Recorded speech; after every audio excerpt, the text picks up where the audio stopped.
Gail was contemplating creating new cursed tools with the materials they had gathered, wondering if it would disrupt the party's teamwork. A fellow adventurer called out to Gail from across the room. Gail Hamilton, a cursificer, looked up from his work, puzzled by the interruption.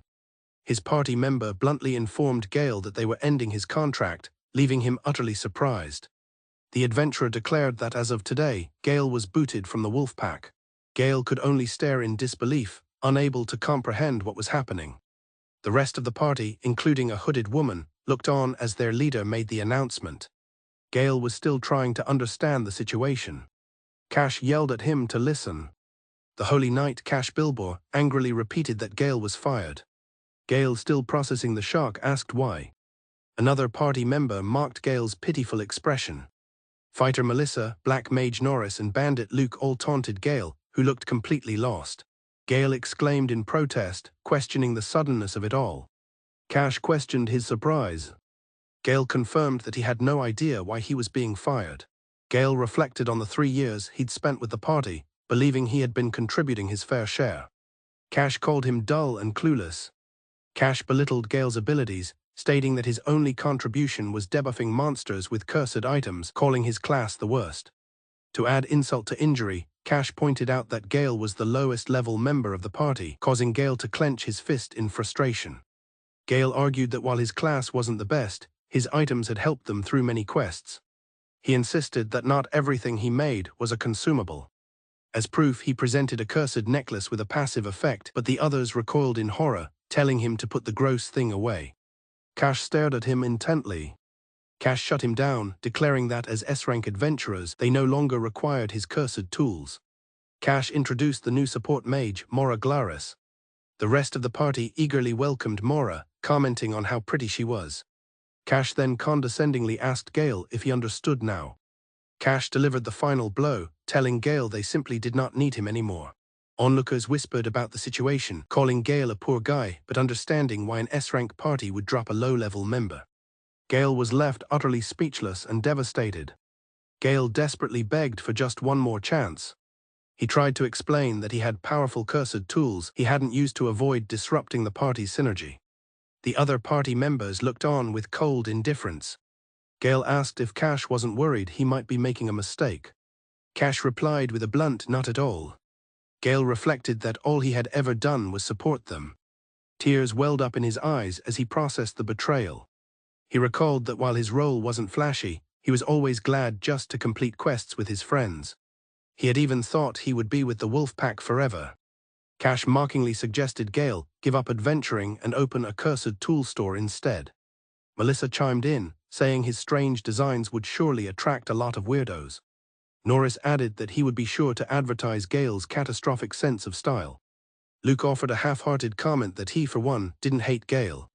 Defeated, Gail finally acknowledged that he understood how things were. Gail said it was a pleasure working with them and turned to leave. Walking away, he fumed about what had just happened after all the time they spent together. He realized in anger that after Cash deducted the cost of his stupid, expensive, cursed tools, he was left with no money at all, meaning he had worked for free. He furiously checked out of the inn, cursing the situation. He could hear his former party laughing in the background. Peeking back, Gail resolved to dispel one more thing. He had kept it a secret, certain they would never have allowed it if he had asked. He recalled how he had secretly worked ability-increasing enchantments into everyone's equipment. Thinking perhaps he shouldn't have bothered, Gail cast the Dispel spell on a talisman. A magic circle appeared above him and then shattered. He felt a sharp backlash from the spell. He slumped to the ground from the effort. Often cursed equipment has better stats in exchange for the curse it bears. The curse Gail had placed on his party's equipment for better stats had two side effects, an XP reduction and a weak status, both of which he shouldered himself. He did all this simply to strengthen the party. With the curse lifted, he felt a strange kick as his body adjusted. Gail immediately felt lighter and better. He was no longer concerned with the party, as they no longer benefited from his enchantments and had a new support. He realized that since everyone else was around level 50, he had incurred a 20% weakness for each of them. He reviewed his status, realizing that with the weakness debuffs gone, his level had jumped to 48, and his stats had massively increased. The innkeeper loomed over Gail, asking how long he planned on sitting there. She reminded him that he had already checked out and told him to see himself to the door, prompting a hurried apology from Gail. Gail scurried out of the inn. Once outside, Gail stretched, feeling a new sense of vigor. Wandering the streets, Gail pondered his next move. He had no money, but his bag rattled with a whole bunch of cursed tools. He walked past a market where a vendor was selling fresh fruit. Cash's sarcastic suggestion to give up being an adventurer and open a cursed tool store came back to him. He mused that while he hated to admit it, he had always dreamed of opening his own store, perhaps somewhere in the country. He could sleep and eat whenever he wanted, make whatever he wanted, and spend time researching whatever he wanted. He was now free to do as he pleased. A new sense of optimism washed over Gail. He exclaimed that he was starting to feel good about his new situation. He resolved to first get some money for the road and dashed off. The scene shifts back to the Silver Wolf Pavilion Inn. A feast was served to the party. Cash and Melissa celebrated how refreshing it was not to have Gail around anymore. Norris added that Cash had been too soft on him simply because he was a founding member. Luke agreed, telling Cash he should have switched Gail out ages ago. The new member, Maura, quietly observed. Melissa asked Cash if he knew Gail used to mess with their equipment for what he called good luck. Suddenly, Maura felt nauseous as glowing magic circles appeared above the entire party. The party members were alarmed as their equipment started glowing. Maura looked up in shock, identifying the magic as a dispel spell. The magic circles shattered violently. The party members were confused, feeling suddenly heavy and noticing their mana had diminished. Maura looked on with concern. She explained that what they just experienced looked like a high-level dispel spell. Cash and Melissa immediately suspected Gail was behind the strange occurrence. Luke furiously commented that it would have been better to just kill Gail, while Norris wondered if it was retaliation. Maura, however, thought to herself that it just didn't make sense. Maura explained to the others that suffering harm from a dispel spell should be impossible. She deduced that since it happened to all of them at the same time, the caster must have undone their own spell. This led her to the conclusion that he wasn't trying to harm them. Cash dismissed her worries, wondering what an idiot like Gail could even do to them. Melissa agreed, saying they were so tough now they could beat him easily. Maura tried to interject, insisting that what happened wasn't an attack. Cash cut her off, declaring that he was the party leader. He told Maura that when one joins the pack, they do as the wolves do, and that if he says Gail is their enemy, then it is so. Norris wondered if he should burn Gail alive the next time they meet. Luke declared he'd love to see Gail on the streets, and threatened to cut off his fingers so he could never make cursed tools again. Maura watched them argue, thinking how low-level they were, as Cash sighed and told them to drop it. Maura thought to herself that the others were not imagining things. She had felt the change faintly as well. She realized that as soon as the dispel went off, the party's stats had suddenly dropped. It was as if they had a permanent buff on them before. Maura was lost in thought. When Melissa asked if something was wrong, Maura brushed it off, saying she must have been imagining things. She thanked Melissa for the drink, trying to put the thought out of her mind because cursificers can't buff. But the thought persisted. If their cursed tools could do that, it would be an absolutely tremendous ability. It would be an ability far beyond that of a regular cursificer. The question, "But what if he can?" echoed in her mind. The others continued to bicker, with Cash telling Norris and Luke to give it a rest. The question, "What if?" continued to trouble her. Maura wondered if the party could truly be considered S-rank without that cursificer. She questioned if it was really possible. She realized with dawning horror that he could, in fact, be that powerful. Meanwhile, Gail walked on, unaware of the chaos he left behind. Cash dismissed any further talk about Gail, deciding it was time to move on. He steered the conversation towards their plans for tomorrow. The others eagerly joined in, excited for their first S-rank quest. They cheered, ready to finally show the whole guild what they were made of. Cash announced their first target would be a behemoth, a calamity-class monster. Norris scoffed, claiming they could hunt one with their eyes closed. The party raised their mugs in a celebratory toast. But at that moment, they still hadn't realized the truth about their power. They had no understanding of the true strength of the man they just chased away. They were completely oblivious to what their actions meant for their own true strength. Meanwhile, Gail was already preoccupied with a new problem, yelling at a creature to give back his belongings. The guild master, a man with a distinctive pumpkin-shaped hat, inquires if Ariake wishes to set up a stall. Ariake enthusiastically confirms his intention. He specifies his preference for a space in the royal capital's central plaza, but is told he must first register with the guild. The guild master explains that due to its popularity, the plaza spot costs 4 gold a day. Ariake realizes his total assets amount to only 3 silver coins. Knowing the plaza is out of his reach, he asks if the market street is a cheaper alternative. Looking out over the bustling city, Ariake decides to take the more affordable route. Ariake begins setting up his new, albeit slightly dingy stall. Though he acknowledges its shabby appearance, he is content with it. The guild master offers him a used booth kit, and Ariake, touched by the gesture, thanks him profusely. He decides his initial inventory will consist of his remaining cursed tools and some decorative equipment he'd already sorted. He briefly worries about how much he should sell them for. He resolves to price them just enough to cover material costs, believing it will all work out. His initial setup is cluttered and disorganized. The guild master rushes back, calling out to Ariake that he forgot to explain something important about presentation. Declaring the setup completely wrong, the guild master smacks a flyer out of Ariake's hand. He exclaims that this is how it should be done and begins rapidly reorganizing the wares. Ariake is amazed at how professional his stall now looks. He bows respectfully, thanking the guild master for all his help. The guild master imparts some wisdom, telling him that a store's layout is crucial for both the customer's experience and the store's sales. Having said his piece, the guild master waves goodbye and departs. Ariake is overcome with emotion, reflecting on how much this simple act of kindness warms his heart after all the insults from his old party. Meanwhile, his former party members feel a sudden chill. He gloomily eyes one particular item he really likes, but knows he has to sell it. He hangs the item up for display. With everything in place, he declares it's time to sell. He admits to himself that he's a little nervous, as this is his first time as a salesman. He anxiously wonders how people will feel about cursed tools and if they will accept them. He slaps his cheeks to focus his mind. Taking a deep breath, he prepares to face the day. Ariake enthusiastically calls out to potential customers, advertising his cheap wares for adventurers and debuff items, quickly drawing a crowd. A customer welcomes Ariake, remarking that it's not often you see talismans for sale.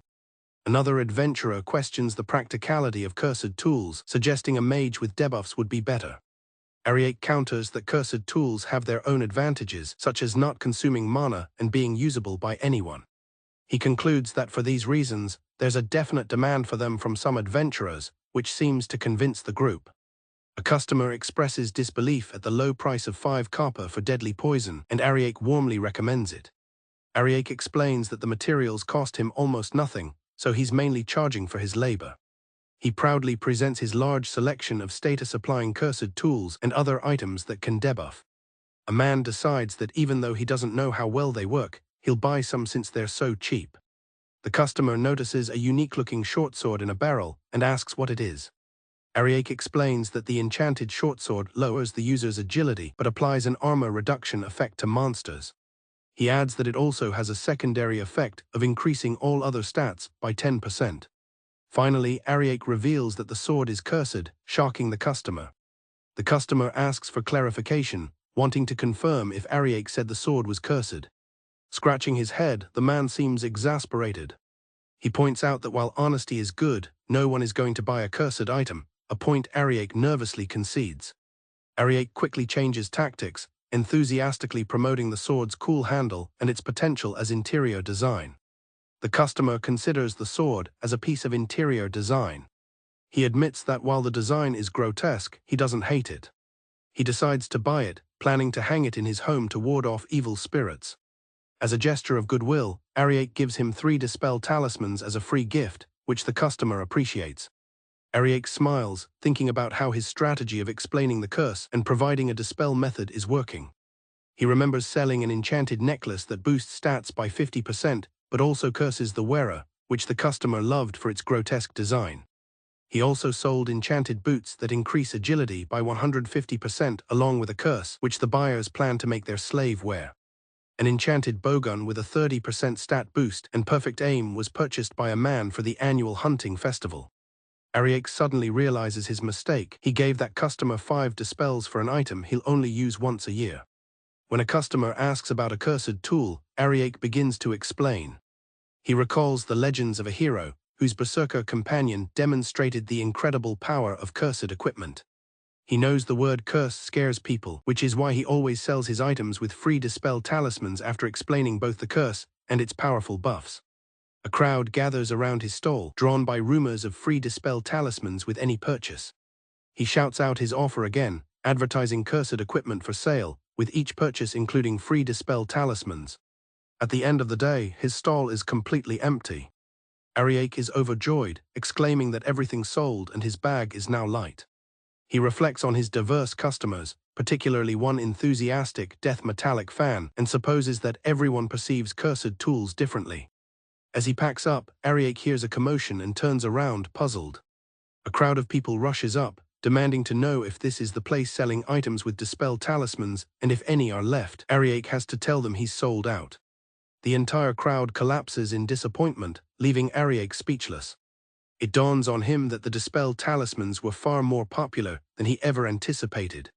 The desperate customers suggest he could take their equipment, curse it, and then give them dispel talismans. Overwhelmed, Ariake tells them he'll be back tomorrow and quickly dashes away. The crowd watches him go, left to wait for his return. In a tavern, an adventurer decides to try on a cursed item he bought, while his friend teases him about the curse's effects. The man confidently slips the cursed ring onto his finger. His friend checks his status with a magical device. The friend's expression turns to one of pure shock. The man wearing the ring is equally stunned, exclaiming that the effect is amazing. The status check reveals that his stats have all increased by a massive 50%. One of his companions is shocked by the sheer power. Another friend remarks that it seems like a bit much for just putting on one little ring. Another customer, having seen the benefits, decides he'll never take his item off, questioning if it's even a curse at that point. An adventurer points out to his friend how expensive it is to get a dispel cast at the temple. He muses that they could make a fortune reselling the talismans, but his friend quickly tells him to shut it, warning him about angering the temple priests. He complains about the priests, who ask for gold coins in exchange for a single dispel. The adventurers agree that Ariake is a ridiculously good cursificer and that any guild or party would be glad to have him. One of them wonders about Ariake's identity, remarking that he's never seen such a spirited cursificer. His friend thinks for a moment, finding the idea intriguing. He then realizes with a start that he feels like he's seen Ariake somewhere before. The adventurers, gossiping in hushed tones, would likely never realize the truth. They were unaware that there was a cursificer who, until recently, had burdened himself with enough curses for 4 people, all for his party's benefit and to his own detriment. And they certainly would never suspect that a cursificer capable of making tools with S-rank effects had been expelled from his party and was now selling his creations at bargain bin prices. From that day on, rumors began to circulate about an elusive cursificer. Back in his room, a cheerful Ariake celebrates his earnings, his heart warmed by his full purse. The scene shifts, moving forward a few hours in time. The scene opens on a quiet forest. Suddenly, a powerful force strikes, tearing through the trees. The impact results in a large explosion. Cash is thrown to the ground, and Melissa cries out his name in alarm. Norris looks on, cursing their situation. The witch of the party asks why they are struggling. The other members look on in shock and confusion. The warrior cries out that this doesn't make any sense. He laments that they are an S-rank party, yet they are being dragged around helplessly. The monster lets out a deafening roar.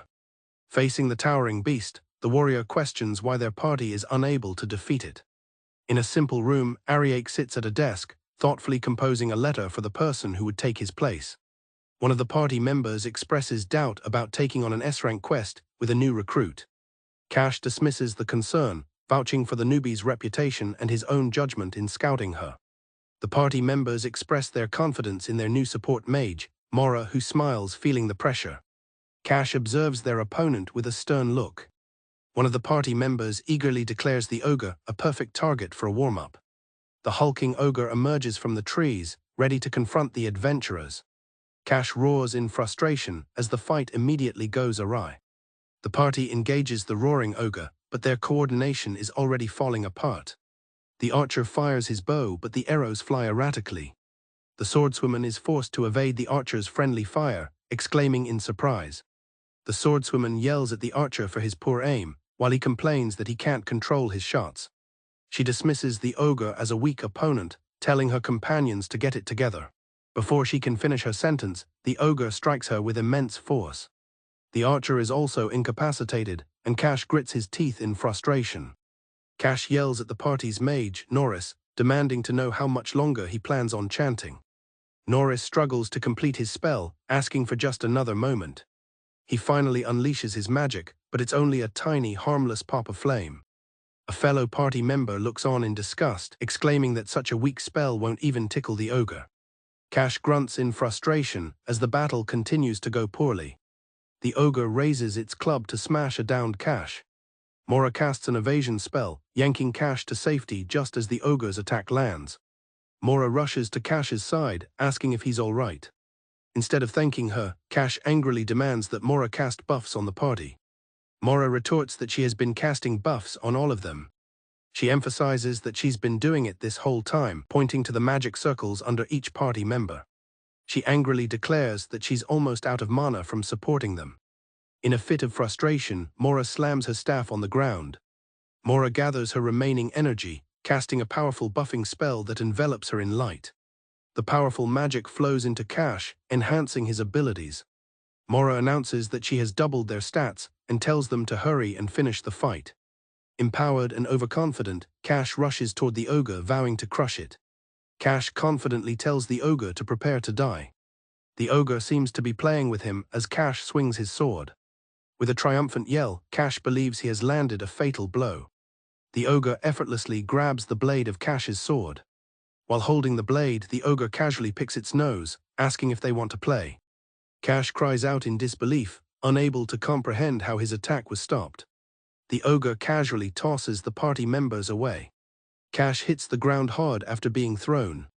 The ogre slams its club where the adventurers were just moments before. Cash screams at Maura, calling her useless and mocking her buffing specialty. Maura furiously reminds him of his own words that they should save their buffs for the behemoth fight, and states she won't tolerate his insults. Maura storms off, determined to handle the situation herself. She declares she will use a debuff scroll that the previous support mage left for her. The scroll, marked with a skull, should be able to weaken the ogre.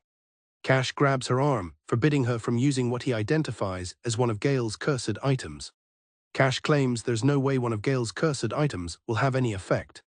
Maura recalls Gail's letter, where he explained his support methods and left his cursed items for her.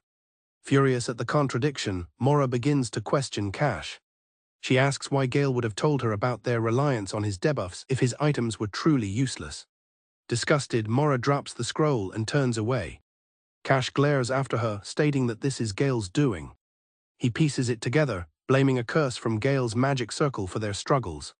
The swordswoman quickly agrees with Cash's assessment. Norris, the mage, claims that he's simply under the effect of a curse. The archer chimes in, pretending he knew it was a curse from the start. With the party defeated, the ogre lives as they complain about Gail. Cash stubbornly refuses to retreat, questioning why they should flee when high-ranked adventurers frequently use this dangerous road. His party members try to placate him, saying it's best to fall back while under Gail's curse. The party decides to make a strategic retreat while the ogre is distracted. Cash declares their retreat, loudly blaming the curse so as not to take responsibility for their failure. Maura tries to stop them, but the others are already planning their escape, asking her to cast haste. Maura stands her ground, asking if they are really giving up, reminding them of their S-rank status. Cash casually remembers something as he looks back at her. He points out that while the rest of them are beaten up, Maura is not hurt at all. The party decides that since she's the new girl and didn't fight much, she can bring up the rear, a death sentence for a support mage with no attack skills. As they run away, the party tells Maura they are counting on her, while she can only call them ridiculous. Cash orders his party to get a move on, and they quickly retreat. Cash's party has fled, leaving Maura completely alone with the powerful monster. Maura and the ogre are left behind. The creature seems to sympathize with her plight. With a furious shout, Maura prepares to unleash a powerful spell.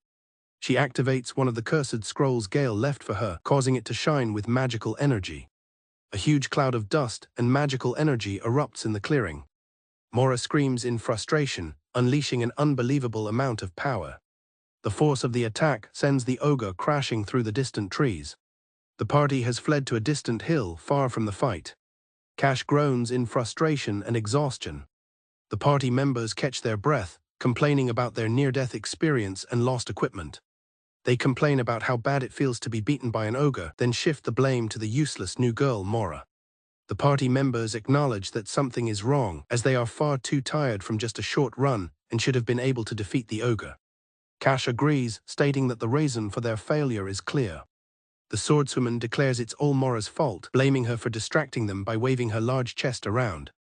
The other members quietly express their doubt that her chest size had anything to do with their loss.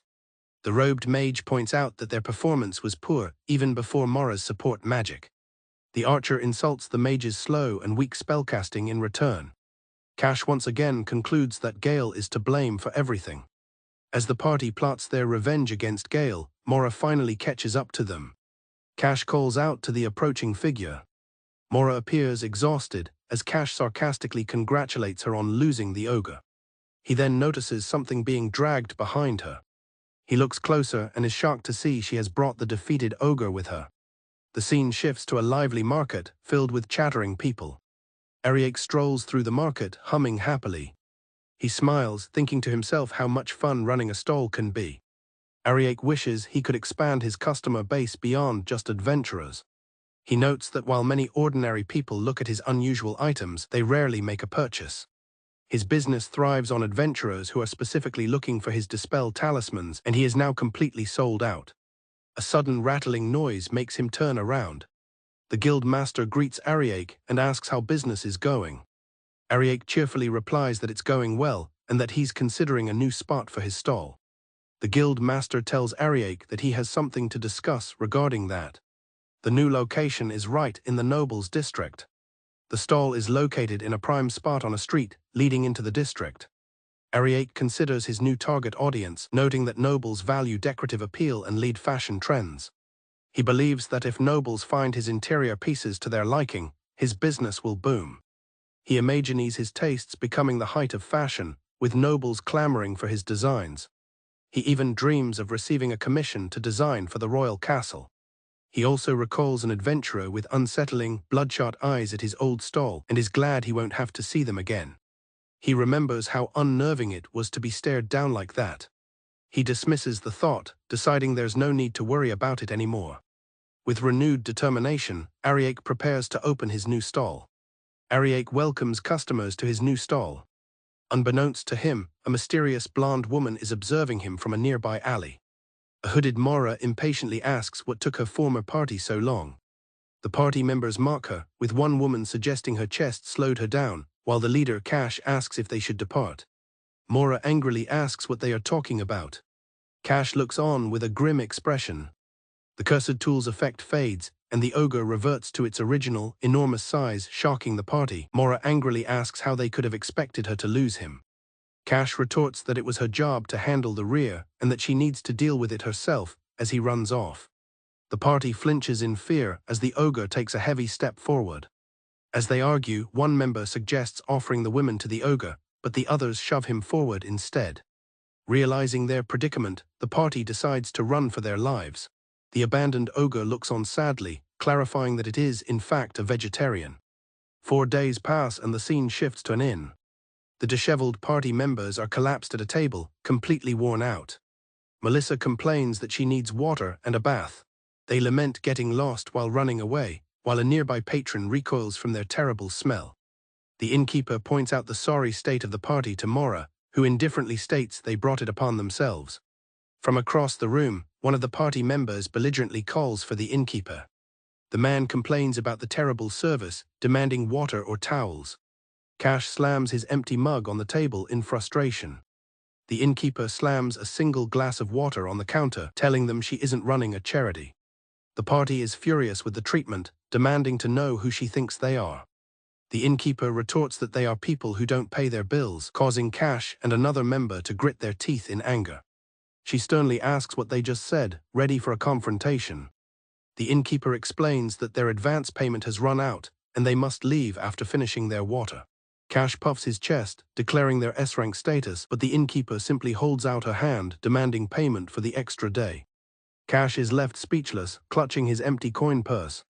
His party members tell him to hurry up and pay, with one noticing that he's looking rather pale. Cash nervously glances away, trying to come up with an excuse.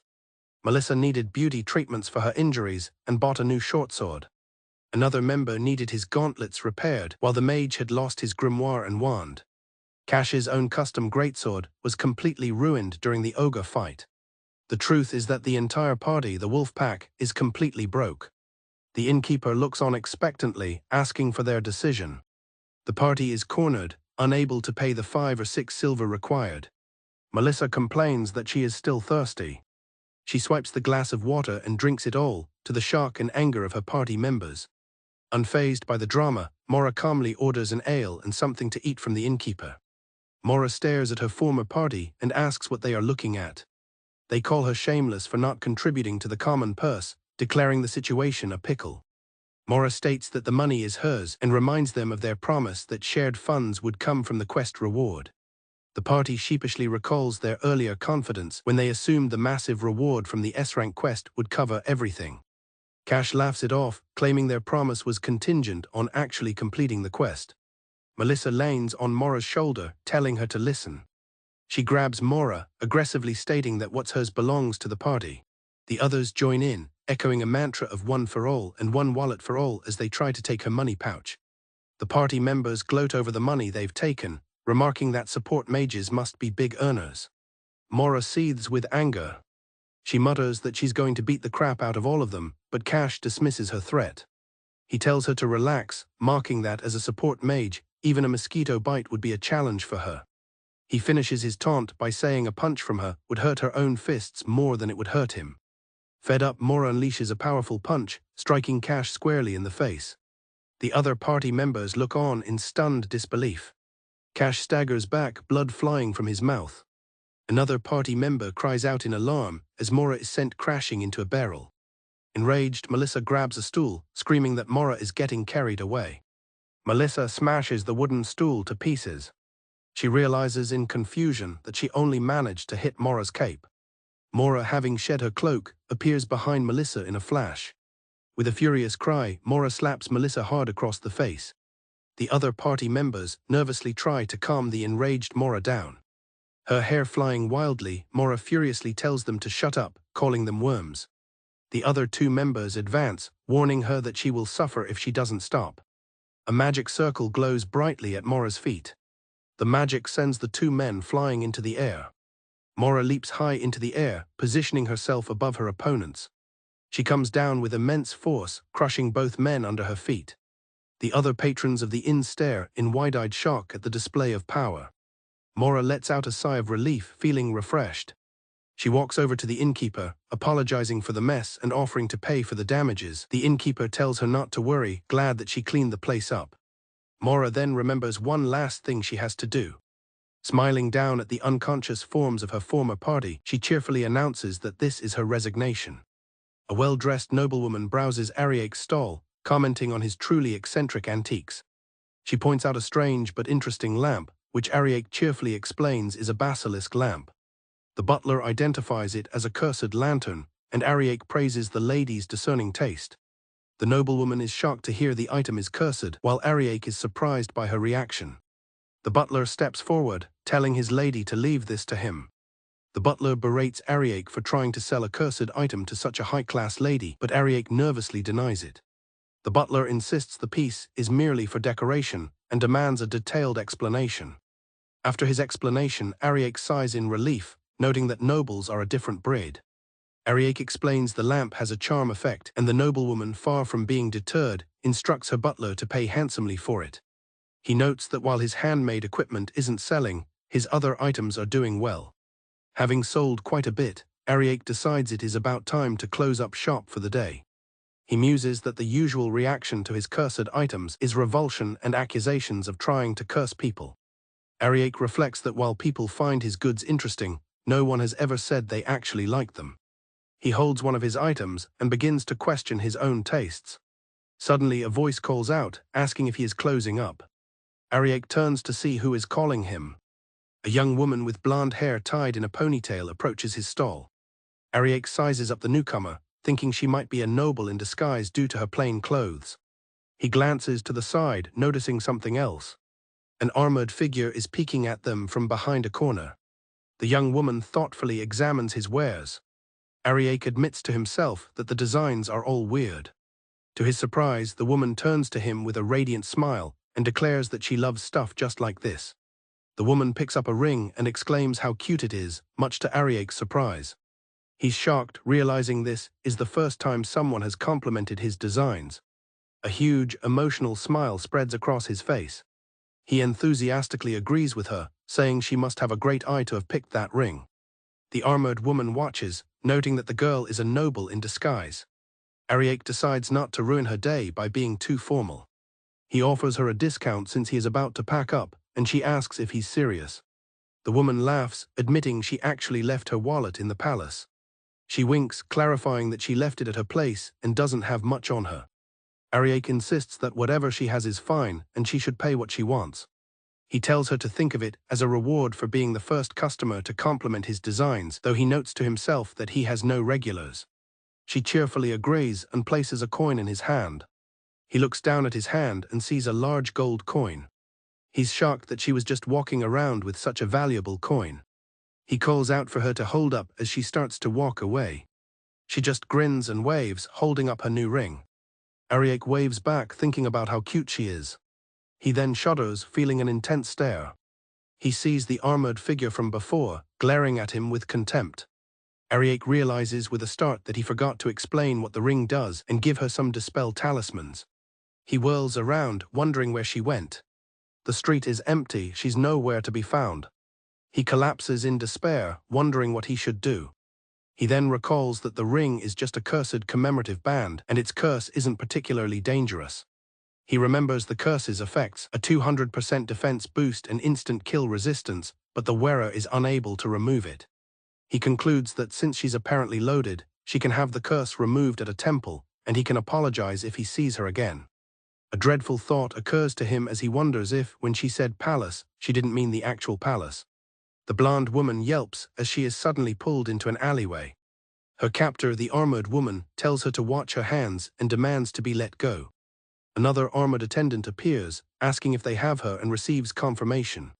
The blonde woman is carried away by guards, screaming in protest. The scene shifts to the distant castle. Inside, the armored woman scolds the now pouting blonde woman, telling her to be less troublesome and to keep her position in mind. The woman is identified as Princess Carla, now dressed in a formal gown. She pouts, clearly displeased with the situation. Ariake walks alone down a city street. Suddenly, a hand grabs his shoulder and a voice calls out to him. A city guard tells him they are looking for a suspicious young man with black hair and a blue jacket who runs a stall nearby. Quickly turning around, Ariake uses magic to change his appearance, feigning surprise that the guard thinks he looks like a young man. The guard is taken aback and apologizes for the mistake. Once the guard leaves, Ariake uses a dispel charm to revert to his normal self. Ariake breathes a sigh of relief, admitting the encounter scared him. He wonders why the royal guard is searching for him. He collapses against a wall, deciding it's best to leave town sooner rather than later. His thoughts are interrupted by a group of children who witnessed his transformation and excitedly ask him to perform the magic trick again. In a lavish room, a woman named Vivia scolds Princess Carla, telling her the ring she's admiring is a blasphemy against the church. The princess, however, dismisses her concerns. Carla argues that it's important to interact with the common folk, while Vivia looks on. Vivia glances away, clearly frustrated with the princess's attitude. Vivia sighs that she just cannot understand the princess's taste in strange decor. She reminds the princess that she has a meeting with a delegation from a neighboring country this morning. Carla begins to slip the ring onto her finger, prompting Vivia to ask if she is even listening. Panicked, Vivia insists that she cannot go to the meeting wearing such an item, but Carla playfully says she just wants to see how it looks. The ring slides onto the princess's finger. At the Adventurers Guild, Ariake sits down to a hearty meal. He happily savors the food. He reflects that despite his initial worries about going it alone, he's actually doing pretty well for himself. Ariake knows he'll need to stock up on materials soon. He recognizes there's a limit to what he can do by relying on whatever scraps he can recover and repair. After finishing his meal, he decides it's about time to take on some quests and prepare to move to a different city. He gets up and takes his tray to be returned. A group of S-rank adventurers are causing a scene, demanding a loan from the guild. The receptionist calmly begins to address their rude behavior. She questions why they haven't completed a single quest since ranking up or even met with their client, while they insist there's still time. The party claims they ran into an unexpected monster, but the receptionist counters that an ogre shouldn't be a problem for an S-rank party. Smiling, she reveals she knows exactly what happened, including how they aggravated the ogre all the way to the city limits. One of the adventurers angrily asks if she thinks they're blind and dismisses her as a mere desk girl, accusing her of making things up. The receptionist informs them that not only did Maura leave the party, but they also have an outstanding invoice, meaning they actually owe the guild money. From nearby, Ariake watches the scene unfold, thinking they've really stepped in it. The receptionist menacingly asks again about their request for a loan. She dares them to ask again, leaving the party speechless. The party leader slams his fist on the counter, blaming everything on Gail. Ariake is shocked to hear his name mentioned. One of the women complains that Gail cursed them, severely reducing their stats and rendering their buffs useless. The other members agree, adding that Maura was completely useless as well. The receptionist sighs and prepares to make one thing clear. Suddenly, another woman appears, emphatically declaring that Maura is one of the best support mages in the entire royal city. She angrily tells the party she can't believe she recommended them to Maura as an excellent party when she was having trouble with her old one. The S-rank party is left confused by this revelation. Ariake is stunned, realizing the girl who quit was such a big deal. His ear twitches as the guild receptionist begins to speak about him. She says she can't comprehend how a wonderful cursificer like Mr. Gail could be at fault. She fondly recalls how valuable his dispel talismans were, blushing at the memory. Ariake remembers occasionally making them for extra coin, not realizing how much she appreciated them. The receptionist tells the party to pay what they owe before she'll even consider a loan. The leader yells that they'll pay the debt quickly. His companions agree they should take on quests they can actually clear in their current state, but when one asks about Gail, she is told to leave it. The party storms out of the guild. Ariake finds the situation concerning, especially the part about him cursing them, since he's already dispelled all of his own curses. He decides it's best to leave before they take their frustrations out on him, and compliments the chef on his way out. He heads towards the exit. As he leaves, he sees two guards rushing past. The guards are in a hurry, with one explaining that Ms. Vivian and the princess are at each other's throats again. Ariake overhears this, thinking it doesn't seem like a job for the royal guard. He has a realization. Thinking it's a special occasion, Ariake decides to make a stop at a shop. The sound of a clattering sword echoes. The scene flashes back to the chaos at the palace, where Vivia is being restrained by guards. Princess Carla hides under her covers. Vivia realizes with a shudder that the ring is cursed. Carla had simply wanted to see what the ring looked like. As she slips it on, a dark aura emanates from it, causing a commotion. An attendant begs Princess Carla to remove the dreadful ring, but she cries that it won't come off. Vivia, seeing no other choice, declares they'll have to take the whole finger off with it. She raises her sword as a guard urges her to steel herself before the meeting. Screams are heard throughout the palace as guards rush to defend the princess. Delegates from the Empire arrive for their meeting with Princess Carla. One of the delegates notices a ribbon tied around her finger and asks if something happened. Carla laughs it off as a little accident, hiding the memory of her attendants scrambling to cover up the incident just moments before. A maid offers the tired delegate some tea, but Carla declines. The lead delegate suggests they sample some of their country's high-quality teas and desserts instead.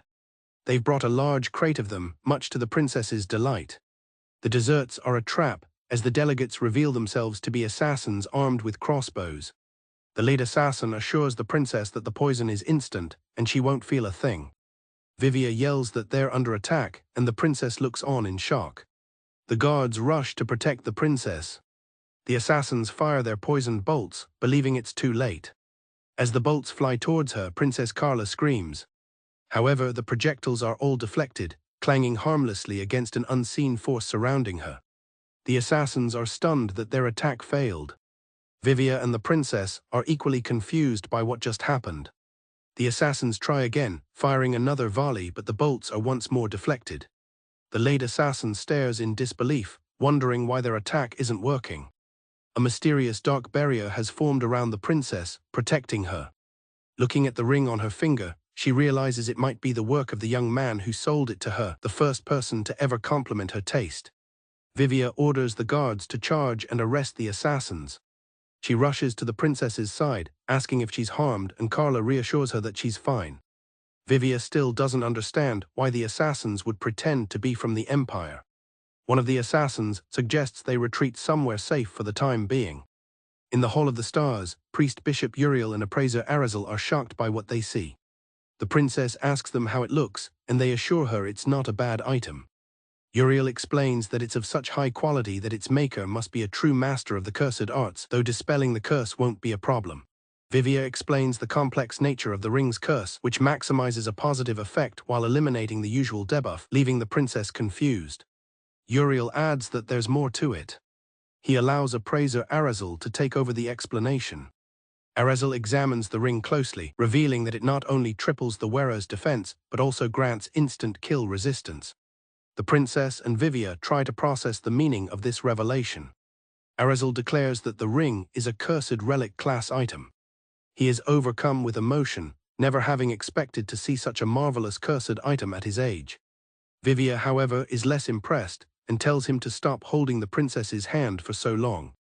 Vivia recalls that one of the church's relics, the angel shield, also has that effect. Arizel confirms this, though he is still flustered. He notes that he's never heard of such an effect being applied to something as small as a ring. Princess Carla, however, says that she has. She refers to the Empire's greatest treasure, the Heart of the Demon Lord. The Heart of the Demon Lord is a legendary item that grants powerful buffs, including instant kill resistance, increased stats, and reduced cast time. However, it is a monstrous thing that constantly drains the wielder's life force and will kill them if the curse isn't dispelled. Vivia reflects that in exchange for a powerful boon, one must pay an appropriate price. This is a universal truth. Princess Carla realizes that her ring, which asks for hardly anything in return for its power, stands alongside or even above actual holy relics. She turns to Vivia and asks if she remembers the young man.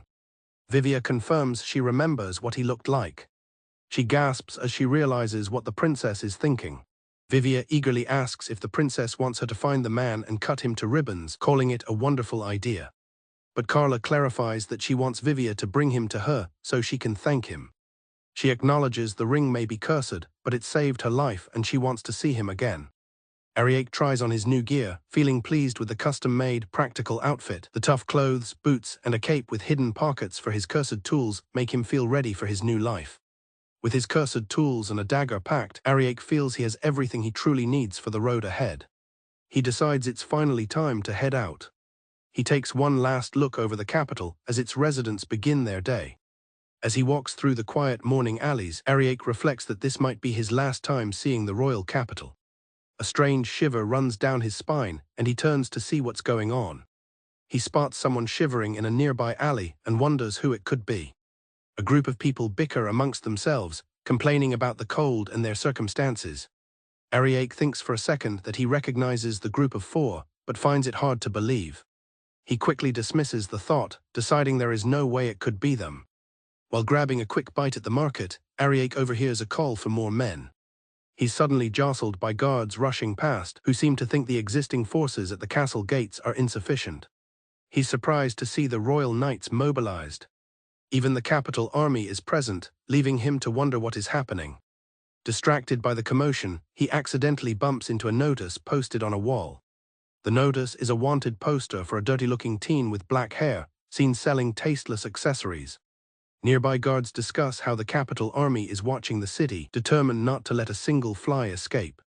Ariake recalls being stopped before for a similar description, but dismisses the idea that it could be him this time, insisting he has great taste. A guard complains about the vague description on the wanted poster, finding it a pain to work with. He spots Ariake, noting that there are dirty-looking guys everywhere. The guard approaches Ariake, observing that he fits the age and clothing profile. The guards ultimately decide he's too well put together to be their suspect, whose attire and wares are supposedly horrid. The guard lets him go, and Ariake retorts that he was leaving anyway. Annoyed, Ariake storms off, thinking he was an idiot for feeling nostalgic about the city. He reaches the city gate, where dozens of passenger wagons are waiting. He contemplates his next move, with the choice of where to go entirely his own. He reasons that if he's looking for work, he should head to a big city. He looks at a map, considering the merchant town of Imbalance, the military town of Fort Gracias, or the old city of Grandstadt. Suddenly, his attention is caught by a wagon driver calling out for passengers. The driver is offering a deal for the last 2 spots on a wagon heading to the agricultural town of Farm Edge for just 1 silver. Ariake considers the offer, mulling over the idea of a farming town. The thought of delicious, fresh food from a farming town is too tempting to resist. Drooling, Ariake enthusiastically accepts the spot on the wagon. At the same time, another person raises their hand. He turns to see a hooded figure beside him, wondering who it is. Ariake feels he's seen the woman before, and she seems to recognize him too. She removes her hood, greeting him as Mr. Gail. He suddenly remembers her as Maura. In a moment of awkwardness, he starts to compliment her massive something before catching himself, much to her amusement. Now traveling together, Ariake and Maura exchange some light-hearted jabs, each wishing the other a good trip. The wagon trundles along, leaving the city behind. The long journey begins to make Ariake sleepy. Feeling sleepy, Ariake struggles to stay awake in the wagon. He accidentally bumps into Maura, who tells him he's too close. He retorts that there's no room, and she dismisses his complaint. He realizes the wagon is full of cargo and mercenaries, leaving little room for them. He observes Maura, thinking she seems surprisingly headstrong and must have left her party very quickly. Feeling uncomfortable in the close quarters, Ariake sighs. He suggests they try to stay out of each other's way, and she coolly agrees. He reasons that she had nothing to do with him being kicked out. He concludes it just worked out for his old party, as it seemed they'd been wanting to get rid of him for a while. Curious, he asks her why she decided to quit. Maura turns the question back on him, wondering how he stayed in that awful party for so long. Ariake is stunned to hear that Cash lost to an ogre. She reveals she left because of their incompetence, explaining that the entire party was useless in a fight. Ariake laments his own decision to ever join such a trash party. Ariake confirms she's talking about Cash, and she asks who else it would be. Maura explains that because of them, the guild has its eye on her, so she needs to get away from the royal capital. She recalls how, from the sidelines, she always heard the party blaming him for everything. She apologizes for bringing it up, but he says it's fine and apologizes if his former party is causing her trouble. He tells her she can just call him Gail. Now that he gets a good look at her, Ariake starts to notice something. He realizes she doesn't have much more than the clothes on her back, guessing she skipped town as soon as she quit. In that case, he decides to do something. He takes out a loaf of bread. He slices it and begins preparing a sandwich. He offers her the sandwich, calling it a token of friendship for the victims of the Wolfpack club. She teasingly remarks that she would hardly call him a victim. He tells her not to get hung up on the details, and she accepts the food with thanks. His generosity extends to the other passengers, as he offers them some food as well. Maura takes a bite of the sandwich. Maura exclaims that the sandwich is great. She's impressed he made it so quickly, but he explains he has good ingredients and also offers wine. She playfully asks what he intends to do after getting her drunk. She's shocked by the expensive-looking Romange wine, but he assures her it's fine since he made a lot of money with his stall. As she pops the cork, the mention of his stall reminds her of something. Maura recalls the marketplace was in an uproar when she left because someone found an artifact-class item at a stall. Ariake is shocked to hear this. She adds that, even more amazingly, it was the princess herself who was searching for the cellar. Ariake starts putting the pieces together, the stall, the princess, the palace. He flashes back to his encounter with the princess, realizing the truth with dawning horror. Internally panicking, Ariake tries to play it cool as Maura drinks her wine. Maura asks if, since he was running a stall, it could have been him. Ariake nervously denies it, saying he doesn't look like the kind of guy to be carrying around an artifact. Maura agrees he definitely doesn't, and he feigns disappointment that she didn't lie to him. They joke that someone who could make such an item would have to be a sage holed up in some sacred place. They share a laugh, breaking the tension. They high-five, agreeing they're not so bad after all, and have some fun together. They lament that as a cursificer and a support mage, they don't make a great pair, otherwise they could team up, hoping to meet again someday. Suddenly, the wagon rumbles violently, throwing them off balance. The other passengers panic in the darkness, as Maura tells Ariake to watch where he's putting his face. Ariake is thrown forward, yelling that orcs are attacking. His face lands in Maura's chest as he realizes the orcs are onto them. He comments on how soft they were. Maura angrily tells him now is not the time. Ariake rubs his face, while Maura states that the wagon train is being attacked. The scene outside is chaotic, with orcs swarming the area and other travelers screaming for help. The wagon driver runs to them, panicked, begging for help and saying the guards are all down. The other passengers are terrified, believing it's the end. A group of orcs stomps towards their wagon. Maura notes that the orcs have noticed them. Ariake realizes that he and Maura are the only ones with any battle experience, even if it's only from the backline. Maura turns to him with a determined glint in her eye and asks if he has a weapon, making him realize she's planning to fight. Maura states they have no choice. She has her staff and a small knife. Ariake says he has some debuff consumables and a dagger. Maura calls their collection of weapons unreassuring, but decides it will have to do. Ariake protests, saying it's reckless since they're both backliners without a frontline. Maura states that while she lacks experience, the idea of dying without doing anything ticks her off. She is confident in her support magic and tells Ariake he can trust her. Moved by her determination, Ariake agrees to take the front and tells her to watch his back. He says he can't stand back and let a woman do all the fighting. Maura seems surprised and apologizes. Standing side by side, ready for battle, Ariake declares with newfound confidence that they will show the orcs what excess-rank adventurers are made of. Ariake plans to rush in and take out at least one orc, knowing they aren't expecting a fight. As he prepares to move, Maura casts a spell. A protective barrier forms around the wagon. Maura tells him the barrier should hold against a few hits. She tells him to go on ahead while she prepares a buff, and he dashes forward, impressed by her thoroughness. He draws his weapon. Maura prepares another spell. However, she suddenly trembles, sensing something is wrong. As Ariake unsheathes his dagger, a powerful dark aura explodes from the blade. Maura stares in disbelief. She is completely bewildered by the immense power radiating from his weapon. Surrounded by swirling dark energy and the ethereal skulls of his cursed magic, Ariake stands ready to fight, revealing the true extent of his power as a cursificer. As Gail unsheathes his dagger, a powerful dark aura explodes from the blade, revealing the true extent of his power as a cursificer. Maura begins to outline a simple plan. She tells Gail to use his cursed tools to slow down the monsters, and once her buffs take full effect, he should be strong enough to handle an ogre or two. Gail agrees, hoping they can buy enough time for a nearby patrol to notice the commotion. Maura grimly notes that they only get one shot at this. She asks what that menacing aura is, but Gail seems completely unaware of what she means. She questions his claim that the weapon is a normal debuffing dagger. As he tells her to watch his back and moves forward, she quickly tells him to hold on. Seeing she cannot stop him, Maura relents and decides to act. She explains that while her spell only lasts for a moment, it makes up for that in sheer power. With a cry, she unleashes her Omniboost spell to support him. Gail charges forward and hurls one of his cursed tools toward the monsters.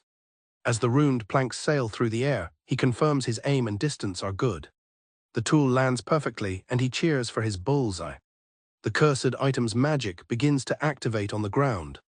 The cursed tool's effect on the nearby monsters is immediate. They stand frozen in place, their faces twisted in terror. Gail's curse transforms the area into a horrifying landscape of skulls. The sight of the phantasm shocks Maura. The monsters are paralyzed with fear, quivering at the sight. Maura trembles, wondering about the nature of the cursed tool. She realizes it only targeted the enemies, but remains wary of its cursed nature, fearing it could affect her too if she's not careful. Ignoring the danger, Gail charges headfirst toward the terrified monsters, yelling that he'll take them all on. Maura frantically calls out to him, shouting that her buff hasn't fully taken effect yet. He leaps at an orc, undeterred. Maura looks on in utter confusion. The incomplete buff seems to make no difference as Gail effortlessly cuts down a monster with a single slice. He continues his relentless assault, moving with incredible speed and power as he cuts through the terrified monsters. Gail excitedly credits Maura's amazing buffs, but she insists his power was all his own. She realizes the curse filling the air is not a simple ability debuff.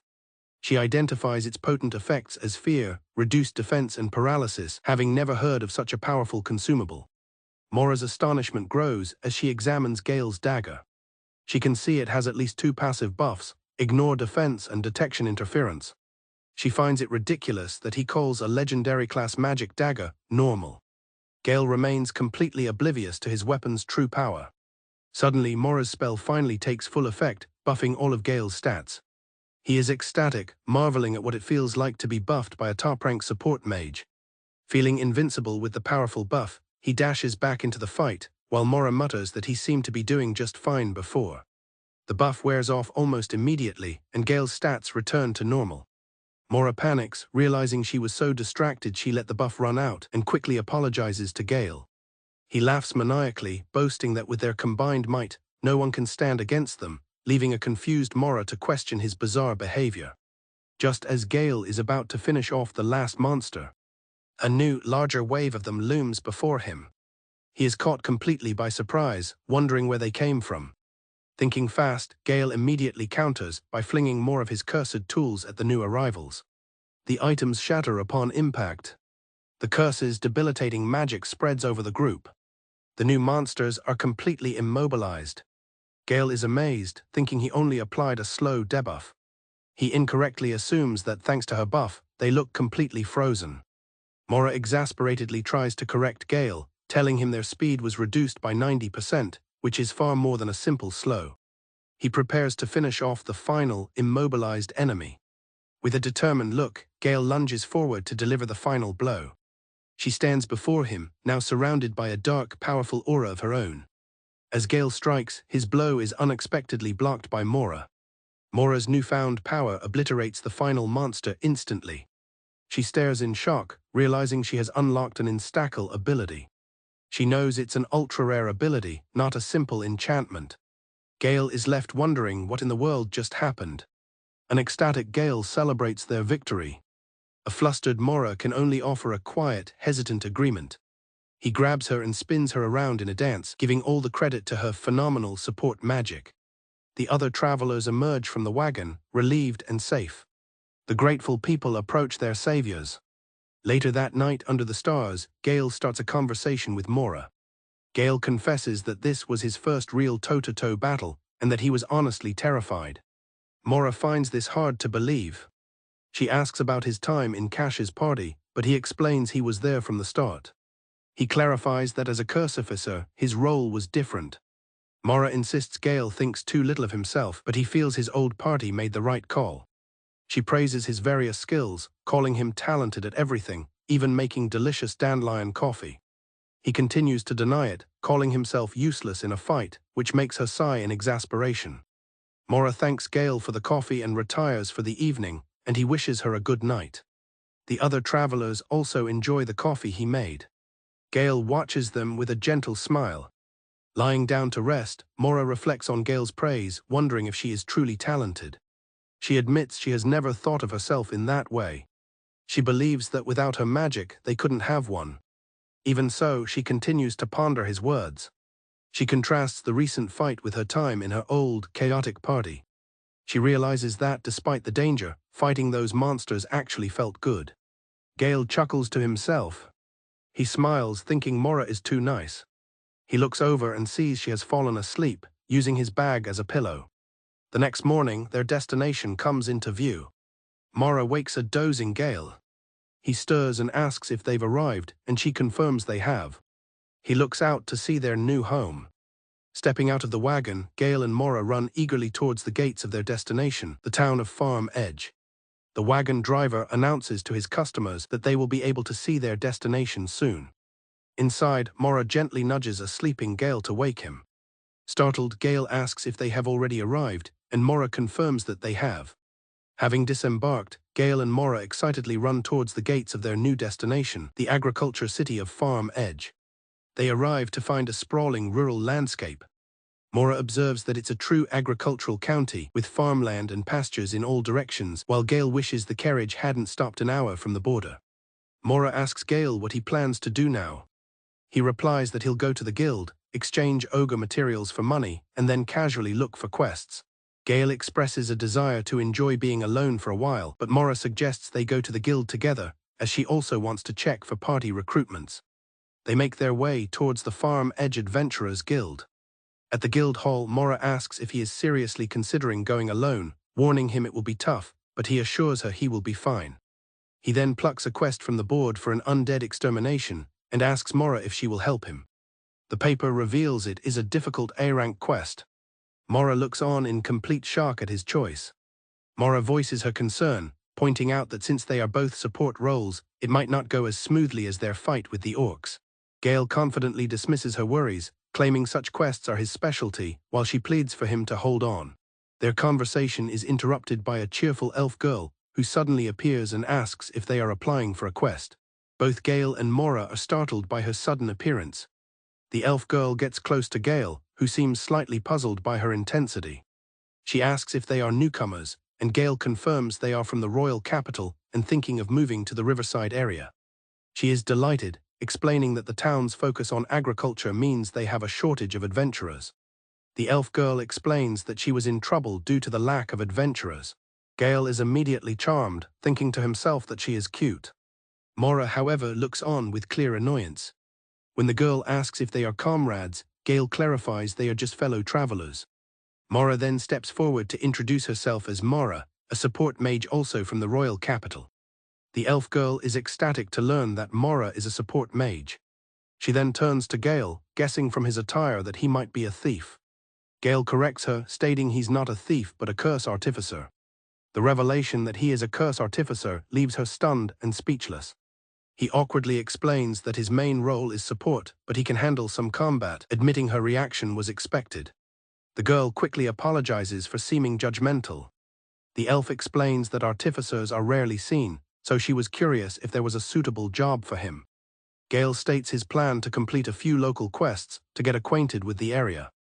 She takes his quest form and identifies the mission, a lick extermination in the underground cemetery. She explains that due to a lack of strong individuals and clergy, the underground cemetery has been untouched for a long time. Because of this, liches have been appearing and causing trouble, preventing people from visiting the graves. She asks him directly if he can do it. She questions if an artificer mage is truly capable of handling something so dangerous. Maura tells Gail to phrase his confidence differently, but he insists that it's fine and he's used to handling such situations. The elf girl gives him a final warning. She explains that since no one has succeeded before, they would be unable to send a rescue team if he got lost. Undeterred, Gail says he understands and will start exploring tomorrow, then asks if she has any maps. The guild worker offers to sell Gail holy water or magic items, but he says he'll just take the map. She stamps his quest form, officially processing it. She asks about the proof of subjugation, and he correctly identifies the lick's lower jaw, adding that he's used it often, which she finds amusing. She warns him to take care, acknowledging the town's shortage of adventurers. Maura suddenly steps hard on Gail's foot. The guild worker observes their interaction, commenting that they seem quite close. Gail then remembers he has one last thing to do. The elf formally introduces herself as the guild master, welcoming them to the agricultural city of Farm Edge. She states that her name is Gimli. Gail and the other traveler bow respectfully, pleased to make her acquaintance. Gail presents Gimli with a large sack of materials, asking her to exchange them for money. As they leave the guild, Maura tells Gail he is surprisingly naive and that building a solid foundation in life is not easy. When he asks what she means, she deflects, admitting only that his earlier glance had made her feel flustered. Gail asks Maura if she's coming with him, and she replies that she is not supposed to go. He points out that she is not denying it, and she falls silent. Flustered, Maura insists she isn't worried, but that she feels he can be clumsy and is like a character who always needs saving. Her comparison leaves Gail speechless. Gail smiles, saying that having Maura around is reassuring. Embarrassed, Maura admits she was indeed anxious about going alone for the first time and calls him shameless for his comment. He notes that while most people get nervous challenging the undead, he's becoming more excited. He explains that to him, they're just moving materials. He adds that he's looking forward to collecting the essential undead materials, which makes Maura sigh. Later that night, Gimli sits on a rooftop overlooking the town. She reflects on her encounter with Gail. She concludes that the man is no ordinary artificer. Gail wakes up, remarking on his good sleep, while Maura notes it's already past noon. While Gail eats, he tells Maura he had the same thought about her sleeping in when she first arrived. Gail observes the locals staring and remembers Gimli mentioning that the city's focus on agriculture and trade means fewer adventurers, making them stand out. They arrive at a large building, ready to start their quest. Gail suggests they quickly complete the day's quest to improve their spirits. Maura has gathered essential items like a silver knife, protective incense, and holy water for their mission. Gail playfully calls Maura a worrywart for her thorough preparations, but she defends it as standard procedure. Gail confidently tells Maura not to worry as dealing with undead is his forte, though his confidence only makes Maura more anxious. Maura insists they will retreat immediately if trouble arises, and Gail concurs, noting she would be leading their escape. Gail believes he has found the entrance to their quest location. Gail and Maura descend into a sprawling, ancient underground cemetery, its structures decaying with time. The vast, ruined cemetery stretches before them. Gail ironically praises the dilapidated scene as a beautiful view, to which a disgusted Maura strongly disagrees. A skeletal hand and torso begin to rise from the earth. Gail calmly suggests the emerging skeleton is the work of undead, while Maura reacts with horror. Gail nonchalantly tosses aside a skull and bone, prompting an alarmed Maura to tell him to wait. He then points out footprints left in the dust. Maura speculates that the old dungeon was converted into a graveyard long ago and worries about the repercussions of disturbing it. Gail acknowledges the importance of individual dignity, while Maura pragmatically states that in deeper, more dangerous situations, such concerns become a luxury. Maura pauses to pray. Gail observes Maura's piety, and she questions if he lacks such devotion. Maura identifies a nearby skull as an undead, currently inactive in the sunlight but likely to move once night falls. Gail picks up the skull and playfully presents it to Maura. The skull chatters in Gail's hand as Maura looks on with disdain. A large skeletal hand bursts from the ground, causing Maura to scream in terror. Gail reminds Maura of her earlier comments on dignity, but she retorts that undead are different because they are monsters. Gail offers Maura the option to wait outside if she is too frightened, and she admits she has reached her limit. Despite Maura finding him uncomforting, Gail attempts to reassure her by explaining that the graveyard recently became a dungeon and only low-level creatures inhabit the upper sections. Gail informs a surprised Maura that he intends to go deeper to find better materials and tells her to wait outside. He gives her a lantern, stating that using holy water would be a waste, and bids her farewell before she can protest further. As Gail departs in search of materials, he leaves Maura standing alone. Left by herself, Maura frustratedly wonders if all members of the Wolfpack are this selfish. Maura's resolve wavers as fear sets in. Unable to bear being alone, Maura calls out for Gail to wait and hurries after him. Having caught up to Gail, Maura expresses her desire to leave. Suddenly startled by something unseen, Maura yelps and grabs onto Gail. Maura exclaims that she felt something brush past her, while Gail suggests it might be her imagination. She clings to Gail, insisting that what she felt was real and not her imagination. As Maura screams and holds him tightly, Gail attempts to soothe her. Maura presses herself against Gail in fear. Gail notices bats flying overhead and points them out. He tells Maura that what she felt was merely a bat. Maura, embarrassed, tries to save face by claiming she only feigned fear to get back at Gail for his earlier teasing, asserting that skeletons don't scare her, unaware one is right behind her. A large skeleton appears directly behind Maura, making a chattering sound. Maura finally sees the skeleton and lets out a terrified scream, jumping into Gail's arms. More skeletons advance as Gail, whose eardrums are suffering from Maura's screams, is told by one of the skeletons that they have indeed emerged. Gail attempts to get Maura to calm down. Maura vehemently denies the situation, screaming directly into Gail's ear, causing him to complain about the pain. The situation proves too much for Maura to handle. Now on the ground, Maura desperately yells at the skeletons not to come any closer. Gail is left stunned and disoriented by Maura's intense reaction. Panicking, Maura swings the lantern wildly, inadvertently striking Gail. The lantern flies out of her hand and towards a group of skeletons. The impact causes the skeletons to catch fire, while Gail is knocked to the ground. Surrounded by cackling, burning skeletons, Gail looks on in bewilderment. Once the immediate threat has passed, Gail checks if Maura has calmed down and she apologizes for her earlier behavior. Gail asks Maura why she decided to follow him, knowing how afraid she was. With a blush, Maura confesses that she followed him because she was concerned about him facing the dangers alone. Gail is visibly moved by Maura's admission that she was worried about him. While Maura mentions her affinity with undead, Gail reassures her that he, as a curse artificer, will be fine. Smiling warmly, Gail thanks Maura for her concern. Acknowledging they are quite deep in the dungeon, Gail asks Maura to continue with him for her own safety, and she agrees. Gail suggests Maura close her eyes if she's scared, but she expresses concern about getting lost if she does so. With a sigh, Gail offers his hand, inviting her to hold it and proceeds slowly. Maura, her hood now up, appears flustered and emotional. Gail also seems a bit embarrassed by the moment. She shyly takes his hand. As they walk hand in hand, Gail admits with some embarrassment that his earlier confidence was partly a jest, prompting Maura to squeeze his hand firmly. The scene flashes back to a time just before Gail and Maura departed from the capital city. A blacksmith busy at his anvil calls out to the approaching group. The party confirms they've found a blacksmith and offer to sell their equipment. They are promptly rejected, with the blacksmith citing the dirtiness of their gear, forcing the party to leave in disappointment. Shivering in an alley, the party members complain about the cold and their hunger, realizing they need to earn some money soon. Luke announces that he brought several job postings from the guild just in case. He presents a variety of quests, ranging in difficulty from rank A all the way down to rank E. The party's leader furiously rejects the quests, shouting that as S ranks, such low-level work is beneath them. Norris tries to de-escalate the situation, telling his two fuming comrades to calm down. He explains that everyone is completely exhausted. He reasons that attempting a difficult quest in their current state would be unwise. Cash argues that the point is to regain their strength, comparing it to how lions hunt rabbits. The leader, though hesitant, agrees with her logic. The leader complains about the cheap requests as he searches for the highest-paying one. He finds an A-rank quest for ogre extermination, worth 60 gold coins.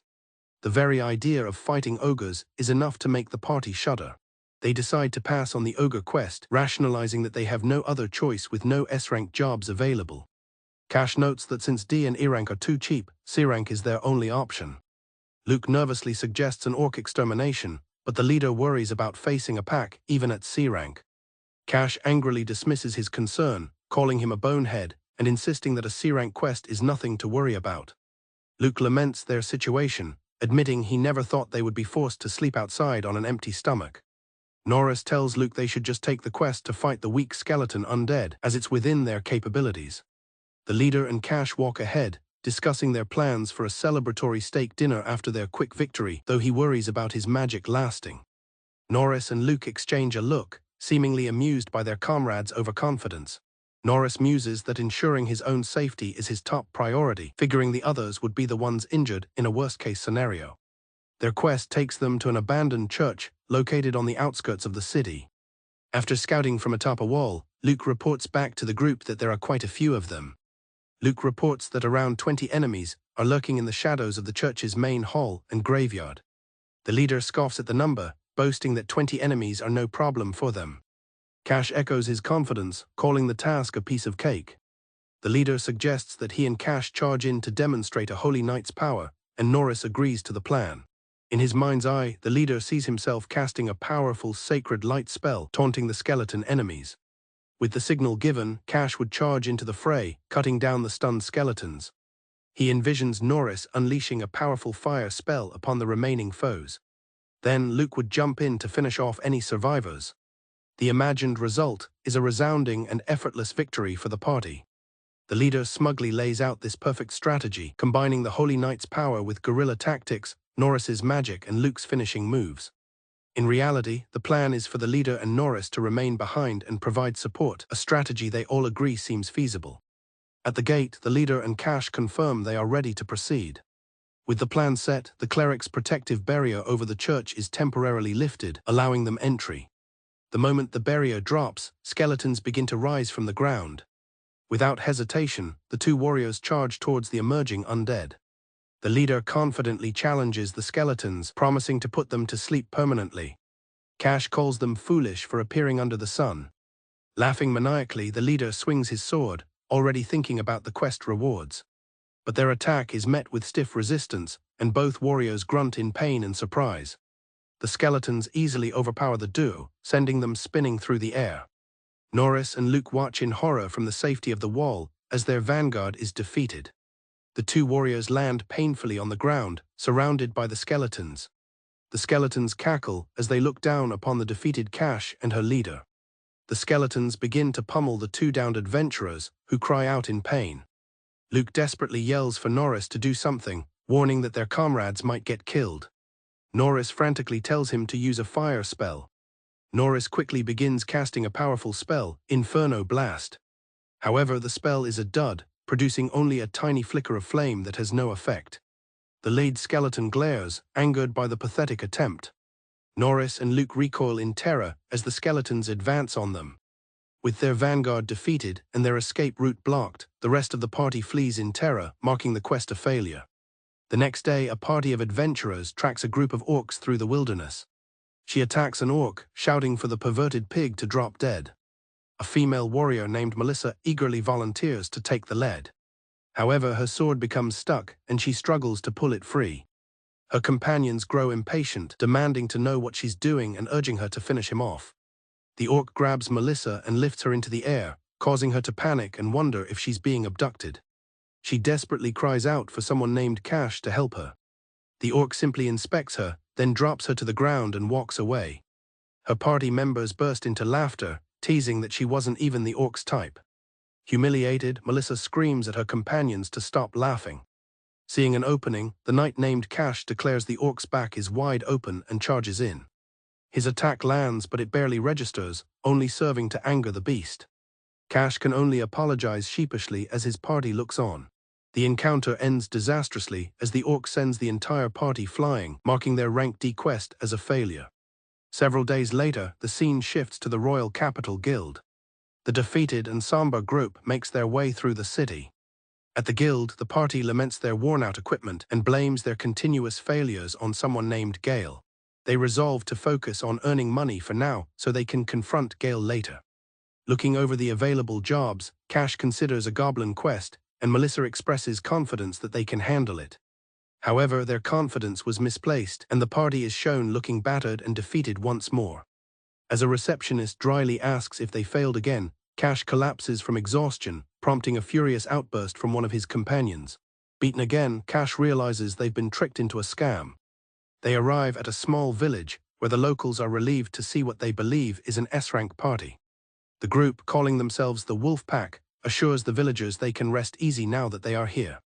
They confidently state they will take the vanguard, though one admits it's their first time properly fighting goblins. The goblins are far more powerful than expected, riding monstrous steeds and charging ferociously. The party watches in horror as their vanguard is mercilessly beaten, wondering if they've come to the wrong village. The receptionist relays a message from the village stating that the party was useless and will not receive any rewards. She sternly advises them that it would be better for them to voluntarily demote from S-rank. Enraged, Cash slams the counter and demands easier quests. The receptionist calmly stops his fist and slaps him. Cash is sent flying to the ground, marking their fourth consecutive loss as his party members cry out his name. The scene shifts to a vast, ruined underground cemetery. A young man, Ariake, observes his surroundings.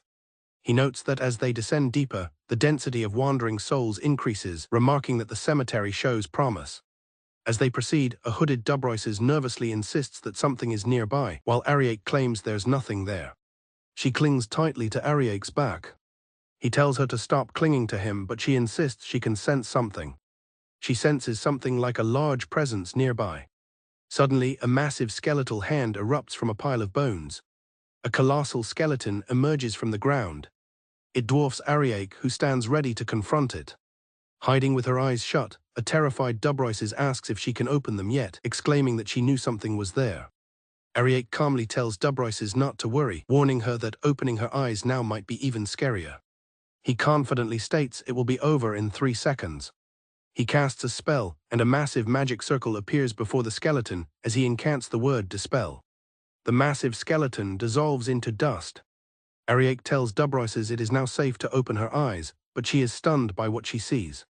She asks in disbelief if he just used a simple Dispel spell to defeat the undead, to which he nonchalantly agrees. Dubroises is baffled, pointing out that she's never heard of Dispel being effective against undead. She argues that purifying them with sacred magic is a priest's job, but Ariake explains that priests often do something else. She understands his point but feels it's not ideal, prompting her to ask what he means. Ariake pauses, considering how best to explain his unique approach. Holding up a skull, Ariake begins to explain that he will first provide some context for his actions. He clarifies that rather than banishing them, he gives the undead a chance to be heard and listens to their stories. A large skeleton crumbles into dust.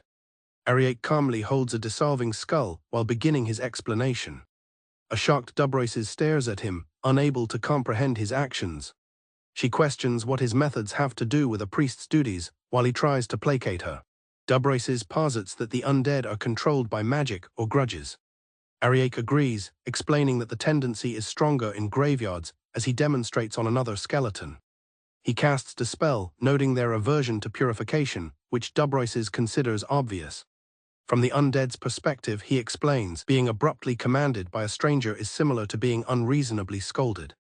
He asks if she recalls getting annoyed when scolded as a child, but she dismisses his talk as nonsense. The word adventurer seems to strike a chord with Dubroises, causing her to pause in thought. A memory surfaces of a woman being told not to meddle simply because of her gender. Ariake seems to notice her discomfort. Dubroises quickly dismisses her momentary lapse, telling a concerned Ariake that it is nothing. He recounts some of the common grudges he hears from the dead. He muses that their grudges are mostly just fleeting moments of everyday life that everyone experiences. Dubroises begins to understand his reasoning. She asks if simply acknowledging their grudges is enough for them to find peace. A skeleton knight suddenly erupts from its coffin. Terrified, Dubroises screams and lunges at Ariake. The imposing figure of the dark skeleton knight stands before them. Dubroises panics, warning that the monster is too dangerous for them. As she clings to him, Ariake struggles to breathe and tells her to wait. As the skeleton moves closer, Ariake asks why she is not moving away. Overcome with fear, Dubroises screams for the creature to stop. Ariake calmly casts Dispel on the approaching skeleton knight. After the skeleton dissolves, he tells Dubroises that the threat is gone and she can get off him. The powerful undead vanishes completely, leaving only fading particles of dust. A ghostly figure of a young man in a uniform rises from the defeated skeleton's remains. The spirit of the young man looks on with a calm expression. Ariake and a still startled Dubroises watch the unexpected phenomenon. They watch as the last remnants of the spirit disappear. Dubroises exclaims that she doesn't understand what just happened. She struggles to process that a B-rank monster had a human spirit that simply vanished. Ariake explains that the man's regret was passing away without being able to bid farewell to his fiancée. Dubroises asks how he can be so sure. Ariake explains that when creating cursed objects, one becomes able to perceive the subtle emotions of the undead. Dubroises realizes they aren't seeking guidance, but empathy, because they were once human too. He reveals his method is perfect for crafting, as it yields higher quality materials than purification. Ariake explains that with sacred magic, materials are dissolved, leaving no curses behind, which challenges Dubroises' fixed notions. He asks if she thinks that dealing with the undead is easy for him. She replies that so far it has appeared to be. Dubroises is angered by his seemingly effortless approach and his view of the undead as materials. She grabs Ariake, demanding he apologize to all priests for his attitude. He insists his method is a win-win situation, but she shouts back that it's not that simple. She finds his way of thinking problematic, while he asks her to quiet down. Ariake announces that they have arrived. They gaze upon a massive hall, which is the deepest part, filled with undead. Dubroises observes that despite being the deepest level, the hall is brighter than the other floors. The hall is home to powerful undead, including dark phantoms and Death Eaters. Dubroises explains that with so many pale spirits of the undead gathered, it's no wonder the room is so bright. She nervously insists she is used to the sight, but Ariake can tell she is bad at lying. Ariake thoughtfully surveys the room. He tells a curious Dubroises that he was just thinking there are no liches here. Relieved, she suggests they turn back for now. Suddenly, the heavy entrance door slams shut, trapping them inside. Trapped, Dubroises sweats in terror, convinced they are doomed. However, she quickly becomes confused. She notices that the horde of undead is not attacking them. Despite the monster's passivity, she urgently tells Ariake to hide. A close-up reveals the terrifying visage of the approaching undead lord. The figure steps into the light, and Dubroises realizes with certainty that it is the ruler of the graveyard. The imposing pyrofiend arch-sorcerer is revealed in its full, terrifying glory. It is the highest-ranking species of undead, said to be able to unleash the calamity of death upon humanity. While Dubroyces panics at its presence, Ariake declares that it's just in time. He reveals to the surprised priestess that he was looking for this creature. The arch-sorcerer seems to respond to Ariake while Dubroyces explains its disaster-level threat. The creature seems to confirm her assessment. Dubroyces asks Ariake if he doesn't go to church on his days off. As a tremor hits, he explains he spends his days off making items for his craft just before they are sent tumbling.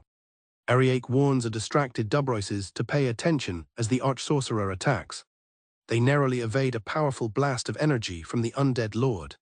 The lesser undead begin to stir, reacting to their master's power. The horde begins to advance on them. Dubroyces begs Ariake to escape, but he calmly states he has one more thing to do. With a determined grin, Ariake hefts a skeletal arm, preparing to use it. A massive, intricate magic circle, the divine blessing of Dispel Curse, materializes above the arch-sorcerer. Dubroyces stares in amazement, identifying the spell as a secret technique used to save people afflicted by powerful curses. Dubroyces realizes with shock that Ariake was creating such powerful and mysterious items as a side job. The massive miasma is dispersed all at once by the spell. As the dark energy dissipates, the spirits trapped within briefly reveal their original human forms. The spirits then dissolve one after another. They emit a satisfied aura as they finally find peace. A cheerful Ariake stretches, enjoying the fresh air, while his companion Maura is traumatized, having sworn never to enter a cemetery again. She finds it remarkable that they defeated an entire undead army on what amounted to a day trip. Ariake tells Maura that she is exaggerating the danger. He explains that if such powerful sorcerers were everywhere, the world would be on the brink of destruction. Maura asks if his goal is to visit various graveyards around the world, and he confirms that powerful sorcerers often reside in such places. Ariake gets excited thinking about all the materials he can gather to create more of his cursed tools. Maura observes his peculiar fondness for cursed items. Ariake proudly shows off his creations, including a sword, a staff, and a necklace, insisting that they are cool. Maura disagrees with his sense of aesthetics, but Ariake insists she just can't appreciate his style. He admits that it's true not many people understand it. Curious, Maura asks him about the stall he used to run. Ariake recalls a girl who appreciated his designs, explaining that cursed items can also function as decorative pieces or protective charms. Maura seems unconvinced by his explanation. Ariake confidently declares that the world will eventually catch up to his sense of style, but Maura confidently says it won't. Ariake vows that he will create enchanting artifacts, open a shop, and prove her wrong. Their conversation is interrupted when a woman informs Maura that a new scout for the party has arrived. At the guild, a receptionist begins to introduce a new party. The party members are already bickering, with one berating their companion Gail for being too slow. The receptionist formally introduces the group to Maura. She explains that the party Wolfpack has difficult personalities but is a solid S-rank team. After a moment of consideration, Maura agrees to take the job if it pays well. A flashback shows the moment Gail was unceremoniously fired. Maura listens to Ariake's thoughts on the matter. Gail looks shocked by the sudden dismissal. Ariake recalls that when he first met Gail, the boy was cowering and fearful, likely due to being despised by his comrades. But now he has gained his freedom and speaks of the future with shining, hopeful eyes. Maura asks Ariake what he means by saying it's fine for things to stay as they are for now. She admits that she only stuck around because it was a little fun. She specifies that spending time with Gail was what she enjoyed. Ariake teases Maura about crying and whining, which she vehemently denies. Maura grows more serious, telling Ariake that despite everything she is grateful. After being expelled from her party, she was able to reach the agricultural city almost effortlessly. She reflects that if she had been alone, the journey might have been much more lonely and difficult. Maura continues, saying that living in the agricultural city is a good place for her, especially since she is not alone. Ariake smiles, agreeing that being able to laugh with someone is a joyful thing. He then looks at her earnestly and says that his happiness is all thanks to her. Ariake's sincere thanks leaves Maura completely flustered and blushing. She yells at him for being so direct, exclaiming that it's embarrassing. Still flustered, she insists that she should be the one thanking him. As Ariake asks if she said something, she mutters under her breath that he is too dense. Gail naturally assumes they will split the reward. Maura firmly refuses, claiming she was merely a burden who didn't contribute. She offers only to help carry his equipment at best. Struggling with the immense amount of luggage, Gail wonders how he can even carry it all. Maura points to a grotesque bracelet on his wrist, explaining it's a cursed item that grants increased storage, enhanced strength and fatigue reduction. Gail is stunned by its potential, but Maura bluntly states she made it specifically for carrying luggage. Gail defends himself, explaining that as a specialist in cursed artifacts, he knows that none of them have any sense of style. Annoyed, Maura clarifies that she isn't talking about aesthetics, but function, pointing out that typical magical artifacts offer only a single, minor boost to abilities. Maura continues her explanation, stating that only items with 2 or more extraordinary effects are considered true artifacts. Gail laughingly misunderstands, comparing them to tacky national treasures, which only exasperates Maura. He muses that the creators of such powerful cursed artifacts must have eccentric personalities. Gail passionately argues that the true value of cursed items lies in creative potential, not just their effects. Maura dismisses his view, stating that by his standards, magical artifacts are just toys. Acknowledging that cursed items can have tremendous power, she firmly declines his offer to make one for her. The immense risk of cursed items is highlighted. Once equipped, they are impossible to remove without a special skill. Furthermore, the costs are severe, with increased power leading to debilitating side effects like confusion and vulnerability. In his workshop, Gail contemplates what would happen if a curse artificer could control these effects. Gail ponders the possibility of creating cursed items that retain their curse but allow for free manipulation of their intensity and effects. Maura has a realization: Gail might be an incredible craftsman with the potential to shake the very foundations of the world. Gail, however, remains completely oblivious, simply grinning about his own flawless design sense. Maura laments that Gail's genius will likely never be recognized by the world due to his awful sense of style. Seeing a carriage, Maura suggests they try to hitch a ride. Gail approaches the driver to ask. Gail introduces himself to the carriage driver as the cursed artificer Gail. Watching him, Maura smiles faintly, reflecting that he is quite an interesting person. She thinks to herself that she might consider forming a party with him again. Upon arriving at the Adventurers Guild, they are welcomed by a cheerful elf receptionist. She recognizes Gail and Maura and asks if he's quitting. He corrects her, saying it's the opposite, and presents his haul for appraisal. The haul includes a collection of dark skeletons and even a dark skeleton knight. The receptionist is shocked by the quality of the loot, especially the lick remains. She offers a 30% price increase. Maura complains bitterly that the quest information was dangerously wrong, as the dungeon was far more advanced than stated, and they could have died. She's incredulous at the bonus, prompting Gail to call out her name to calm her down. The receptionist worries if the guild can even afford the payout. The receptionist apologizes, explaining that as a small guild, their information is sometimes limited, and revises the offer to a 20% increase. Maura lectures Gail on the importance of proper strategic preparation. Gail misinterprets her concern as kind-heartedness, which she flusteredly denies. The receptionist apologizes for her inexperience, and Gail kindly reassures her. Feeling guilty, the receptionist blames herself for blindly trusting a gravedigger's report. Gail finds her dejected state adorable and has to physically restrain himself from patting her head. He tells her not to worry, as graveyards are his specialty. Overjoyed by his reassurance, she gives him an enthusiastic hug. As the girl hugs him, Gail quietly informs Maura that she is, in fact, the guild master. Annoyed, Maura promptly pulls the guild master away from him.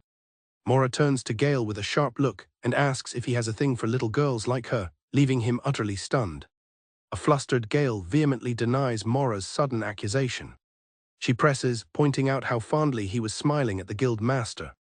Gail tries to explain that the guild master is an elf and probably around 100 years old.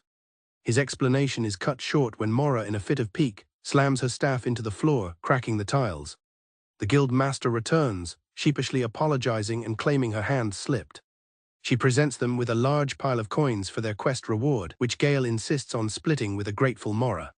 As they prepare to leave, the guild master informs them that this is only a partial payment and they will need to return later for the rest. While working late, Gimli reflects on the recent disclosure of her age. A subordinate calls out to Gimli, requesting to speak with her. Gimli finds the late-night visit unusual, but invites her subordinate to share what's on her mind. The subordinate confirms the matter concerns the capital city. The subordinate broaches the topic of the assassination incident. Gimli is asked if Princess Carla is alive, and she confirms the princess survived thanks to a protective item. The subordinate questions if the item was a known church relic, but Gimli refutes this, citing a lack of information. Gimli muses that the unknown artifact is an interesting development. Her subordinate reports that the assassins appear to be military personnel. Gimli speculates that a special unit from the Empire might be involved, seeing it as a complicated but welcome turn of events. She believes this event could be connected to her people's long-cherished wish, though details are still forthcoming. The subordinate confirms that is all the information she has for now. Gimli orders her subordinate to conduct a further investigation. The subordinate accepts the command and departs. Alone, Gimli considers the implications of the Empire targeting Princess Carla, a key figure in the line of succession. The thought of a cursed artifact brings her mind to Gail. She distinctly recalls seeing such an item on him. She remembers that from their first meeting, Gail had a horrifying number of cursed artifacts hidden under his cloak. It was incredible to her that he could wear so many and remain unaffected. She also recalls that he and a support mage managed to defeat a sorcerer on their own. She concludes he must be a curse artificer capable of manipulating curses and remaining unharmed by the undead. The thought of a curse artificer connects to her own cursed dark elf clan. It is tied to their long-cherished wish. She knows that unless they obtain the heart of the demon lord from the Empire, her clan will never be freed from their curse.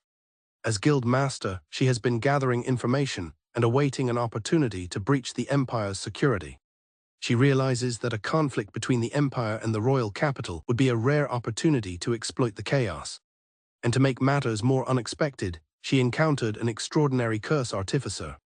She wonders with a sly smile if the artifact that saved the princess was created by him. Gimli concludes that Gail is indeed a very intriguing individual. The scene shifts to a church in the royal capital. A priest asks the group a simple question: "They are not cursed, are they?" The party reacts with collective shock and confusion. The priest insists that there are no traces of a curse whatsoever on them. Cash angrily retorts that they came to have the curse from Gail removed and regain their true power. The priest confirms that there were traces, but the curse was lifted some time ago. He adds that it's a miracle they survived such a powerful curse for as long as they did. Leaving the church, the party begins to process the implications. They realize that their original level was only ever this weak. Cash is in denial, claiming it must be due to the priest's lack of skill, though his companion admits she doesn't want to believe it either. The magician sinks into despair, realizing he was never more than an average or even below average practitioner. Cash rallies the group, ordering them to diligently search for Gail. He believes they'll find him looking shabby in the back alleys. One of the party members decides he can't take it anymore and announces his departure. Cash turns on him, demanding to know what he just said. Cash reminds them that they sold off most of their equipment to cover expenses for a curse that didn't exist. Another member adds that they're now completely worn out and can't even afford to stay at an inn. The magician gloomily states that in their current state, they fit in perfectly in the back alleys. Enraged, Cash grabs the brawler, accusing him of getting carried away. As Cash holds him, he asks Luke if he's already given up, but Luke replies that it might be a good thing he didn't. Confused, Cash asks what he's talking about, and Luke directs his attention to a bulletin board. He urges Cash to look at what's posted there. Cash runs towards the bulletin board, tripping Luke in his haste. He reads the notice posted there. The others watch on, wondering what has caught his attention. Luke muses that perhaps Cash's words weren't wrong after all. Cash declares that it seems their luck is finally turning in their favor. The poster is a government notice seeking an individual for a reward, dead or alive. The listed features, including a lame outfit and lack of style, make the identity clear. The party celebrates the fact that Gail has become a wanted man. The party laughs, certain they can find Gail given his distinct lack of style, and anticipate the reward for handing him over.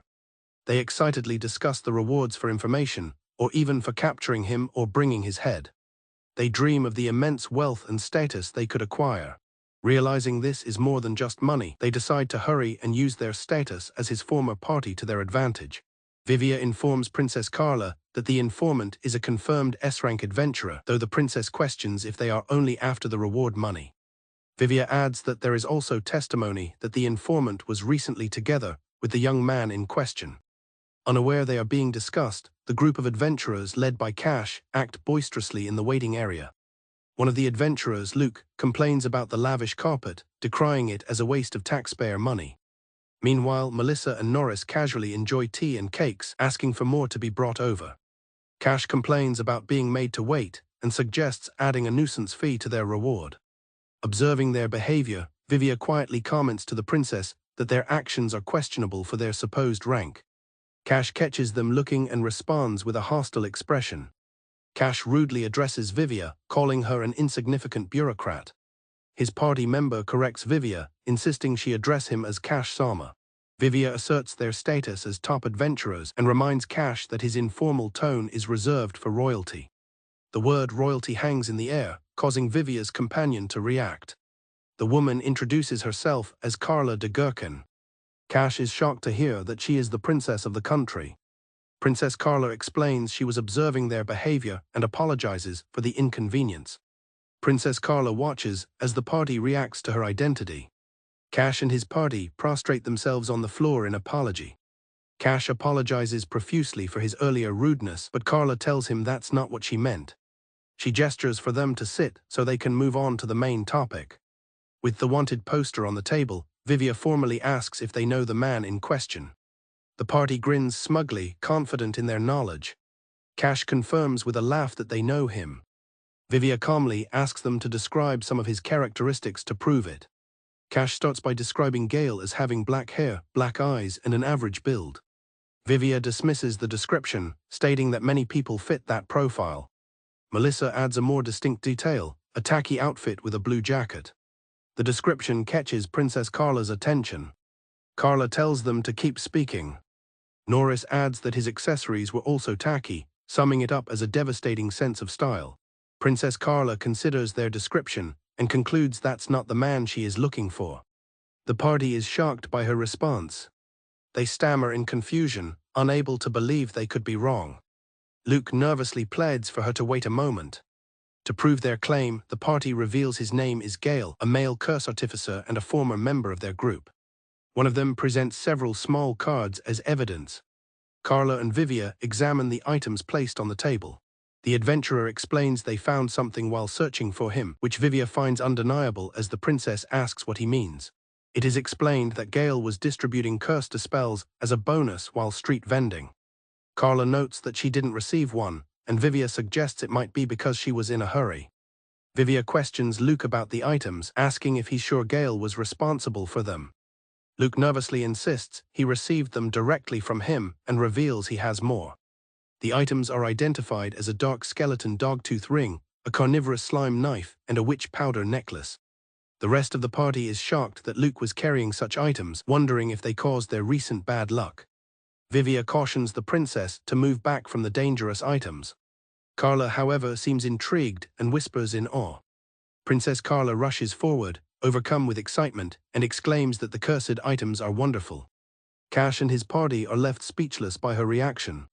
Carla now believes there is truth to their claims, and the party eagerly agrees. Pleased, the princess tells Vivia to give them a reward. The adventurers are ecstatic at the prospect of a reward. Vivia questions the princess's taste in items, but Carla insists she is not attracted to them. Princess Carla approaches Cash directly. She hands him a pouch of money. Carla explains it is an upfront payment for the additional reward. Carla leans in and tells a blushing Cash that she must express her gratitude to Gail. She asks if he understands what she means. Cash is flustered by her intense gaze. Cash kneels and vows that his party, Wolfpack, will do everything she asks, even at the cost of his life. The party leaves the palace, celebrating the commission fee and ready to begin their search for Gail. Cash declares that finding Gail will be simple, as he knows his behavioral patterns well after 3 years together. Melissa is assigned to check the Stall District and the Merchant Guild. Norris and Luke are tasked with checking the Adventurers Guild inns and the capital's exit. Melissa wonders what trouble Gail caused, while Cash reflects on the princess's meaningful request to thank him. The others agree, deciding to express their own gratitude for the hardships they've endured. They excitedly plan to beat Gail to a pulp before handing him over, completely misunderstanding the princess's intentions. Vivia watches from the window as the party leaves. Vivia asks the princess if she is sure it was right to trust those adventurers. Carla scoffs, admitting she doesn't trust them with the search because she knows he's not easy to find. She looks at a more accurate sketch of Gail that she made herself. Vivia asks if they are keeping the party under surveillance, and Carla confirms they are just in case. Vivia hands the sketch to the princess, who muses that his name is Gail. She looks at the drawing and identifies him as a curse artificer. Holding the paper close, she blushes and admits to herself, "I want to know more about you." At the edge of the agricultural city, a young man sits amidst his curse crafting supplies, letting out a sudden sneeze and wondering if a rumor is spreading about one of his cursed items. He quickly dismisses the thought and gets back to his work. He chuckles to himself as he polishes the ribs of a lick. The bone itself increases magic resistance and boosts dark attributes. He combines it with dark bone skeleton powder to offset weaknesses to light and physical attacks. Then he adds a thunder wisp's core to increase light resistance. He proudly announces the completion of his masterpiece, an enchanted greatsword made to commemorate his time in Farm Edge. Nearby rests his new creation, the cursed sage's greatsword, the Divider. Suddenly, a red-haired woman named Maura bursts in, hitting the young man and complaining about the noise. She points out that their rooms are adjacent, and she can hear everything, also noting that his room is dark and stinky. He asks what she's complaining about, and she clarifies that while his habits are annoying, that's not the main reason she's here. Maura looks out the window, reminding him that today is the day he sets up a stall for the first time. She announces that she will accompany him, pleased that the weather is perfect for it. The young man seems surprised by her offer. Gail calls out to the crowd, advertising his cursed tools made from freshly caught undead materials. Maura watches his efforts with a deadpan expression. At the bustling market, Gail's stall is set up amongst vendors selling fresh food to the morning crowd. The townsfolk are more interested in the fresh food than Gail's cursed items. Gail offers skeleton bone chopsticks to two men, claiming they make meat tender. The men are not interested and politely decline his offer. He then presents his customized sorcerer's sword to another potential customer who is so creeped out that he runs away. Maura approaches from behind and asks him just what he is doing. Gail offers the cursed sword to Maura at a special price. She vehemently rejects his offer, shouting that she doesn't need it. He protests, calling it an important product and saying he'd feel bad if she took it. Maura loses her temper, pointing out that his stall is making everyone uncomfortable and questioning what he has even managed to sell. Gail defends his timing by citing advice from the Merchant Guild, but Maura retorts that he is trying to sell cursed tools to people buying breakfast. She tells him he needs to understand what is suitable for an agricultural city. Gail ponders what might be suitable for the local market. His mind immediately goes to more cursed items like cursed headbands. Fed up, Maura begins dragging a protesting Gail away from his stall. He worries his merchandise might be stolen, but onlookers agree it's too creepy for anyone to want. They arrive at another merchant's house, where a woman named Gimli asks if they've come to see her. Maura complains she can't handle Gail alone, and Gimli teases that it looks like her partner has given up. Gail mutters that Maura is not his partner. Gail sulks, complaining that Maura doesn't appreciate the greatness of his 3-day masterpiece. Gimli advises him to be more considerate of others' feelings. She then asks him who in an agricultural town would actually buy his items and for what purpose. The question leaves Gail to ponder the answer. Gail suggests his sword could be used for interior decoration. Gimli laughs, remarking that his case is indeed a serious one. Gimli then asks why he set up his stall in such a place to begin with. Gail is shocked, admitting he had the same fear that setting up a cursed stall near a food vendor could get him reported to the guards. Maura defensively asks why he would be reported, not understanding the issue. Gimli teases that Maura must have it tough with a partner like Gail, prompting them both to deny being partners in unison. Gimli explains that she paid the Merchant Guild for a recommended spot, and Gail asks how much she paid. She reveals she paid 1 gold coin, a price that shocks both Maura and Gimli. Gail realizes Gimli was scammed, but she denies it. Gimli insists the guild was kind, and told her it was the place where the most people would be. Gail tries to explain that the people in an agricultural city need farm tools, not cursed items, and that high foot traffic doesn't guarantee sales. Gimli finds this hard to believe, suggesting adventurers from their guild might be interested. Gimli recommends changing locations as a solution. Gail collapses in despair, explaining he was told all the prime spots were already filled. Gimli counters that she saw plenty of available space on her way over. As Maura begins to understand the situation, Gimli smiles knowingly. Realizing he's been deceived, Gail announces he's heading out, and Maura asks where he is going. Gail declares that he is going to the blacksmiths guild, and a confused Maura asks why. She rushes to follow him. In order to secure a flexible location for his street stall, Gail contemplates his next move as they approach the blacksmiths guild. Gail asks why they've come to the blacksmiths guild, and their elven guide explains that Farm Edge operates under its own distinct power structure. The elf explains that the merchant guild is overshadowed by the blacksmiths guild, which draws in the town's resources and talent. Maura correctly infers that the merchant guild is subordinate, and the elf praises her quick thinking, stating their goal is to establish trust with the blacksmiths. Because iron products are essential in an agricultural city, the blacksmiths guild's ability to repair and create tools grants them significant power. Gail asks if meeting the right people will allow him to set up his stall in a prime location, and the elf confirms this, inquiring if he brought souvenirs. He proudly presents his grand gift, the divider, confident that this will satisfy the influential members of the blacksmiths guild. Horrified, Maura yells at Gail to put the sword away immediately. Maura realizes that the various items their guide had them purchase were intended for this very purpose. Maura insists she will give out the souvenirs and tells Gail to just be polite, though he argues that a blacksmith would surely appreciate his work. She warns him to look around, as his strange display is attracting unwanted attention. The group enters the vast, active workshop of the blacksmiths guild.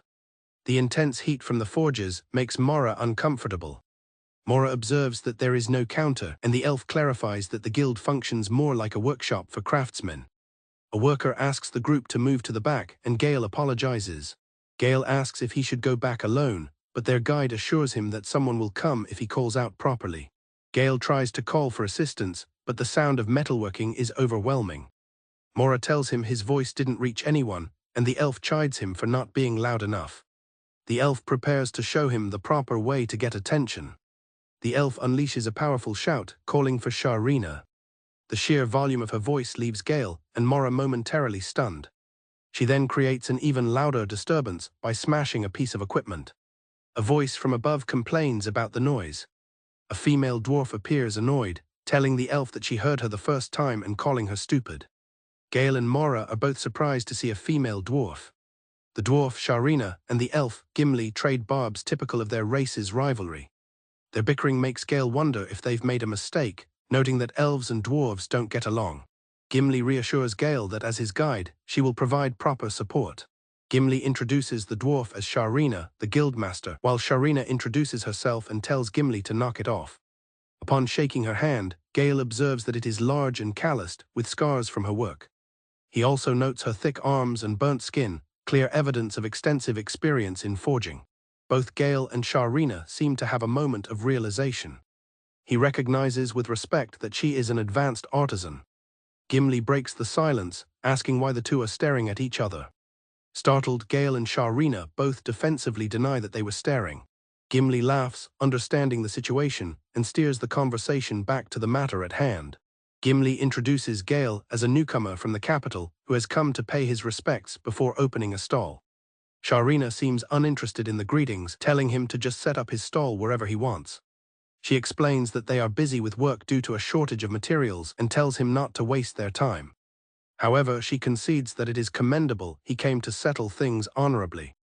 Sharina states that she has no intention of running the town. She explains that unlike the capital, the town has a culture of repairing things, and her involvement grew from there. She says that before she knew it, she had become the face of the guild. She sighs, then formally asks for Gail's name. Sharina advises Gail not to take everything Gimli says seriously, calling her dubious. Gimli complains that Sharina is being mean. Gail and Maura are overjoyed when Sharina agrees to write a letter for him. Maura and Gail celebrate with a high five, but Sharina interrupts, saying she'd like to agree. With a sly look, Sharina tells a shocked Gail that things aren't that simple. She explains that permission requires appropriate sincerity, as everything is about give and take. Gail is left wondering what sincerity means in this context. Maura presents a bottle of local fire liquor as a souvenir for Sharina. Gail excitedly announces that he also brought a gift. Maura tries to pull him back, but he resists. Ignoring Maura's protests, Gail enthusiastically presents his creation, sure that Sharina will love it. Gail complains after Maura hits him for his poor choice of gift. Sharina takes the wrapped sword from a nervous Gail. After unwrapping the gift, Sharina stares in disbelief and yells, asking what the hell it is. A nearby observer comments on the situation, calling it the downside of being a technical idiot. Sharina holds the sword, her expression one of pure amazement. With a discerning eye, she realizes its true nature. She understands that this is far more than just an ordinary sword. Gail is shocked that she can tell. He thanks her profusely, calling her amazing, and she happily confirms she understands its quality. Sharina tells him he doesn't have to be so formal and can just call her by her first name. Gail agrees enthusiastically, recognizing her as a true professional in her field. He is moved, having finally met someone who understands the value of his creation. Gail is overcome with emotion, crying tears of joy. Maura observes their interaction with a deadpan expression. Noticing Maura coughing, Gail asks if she's catching a cold. Gimli teases Maura about her reaction, but Maura angrily tells her to be quiet.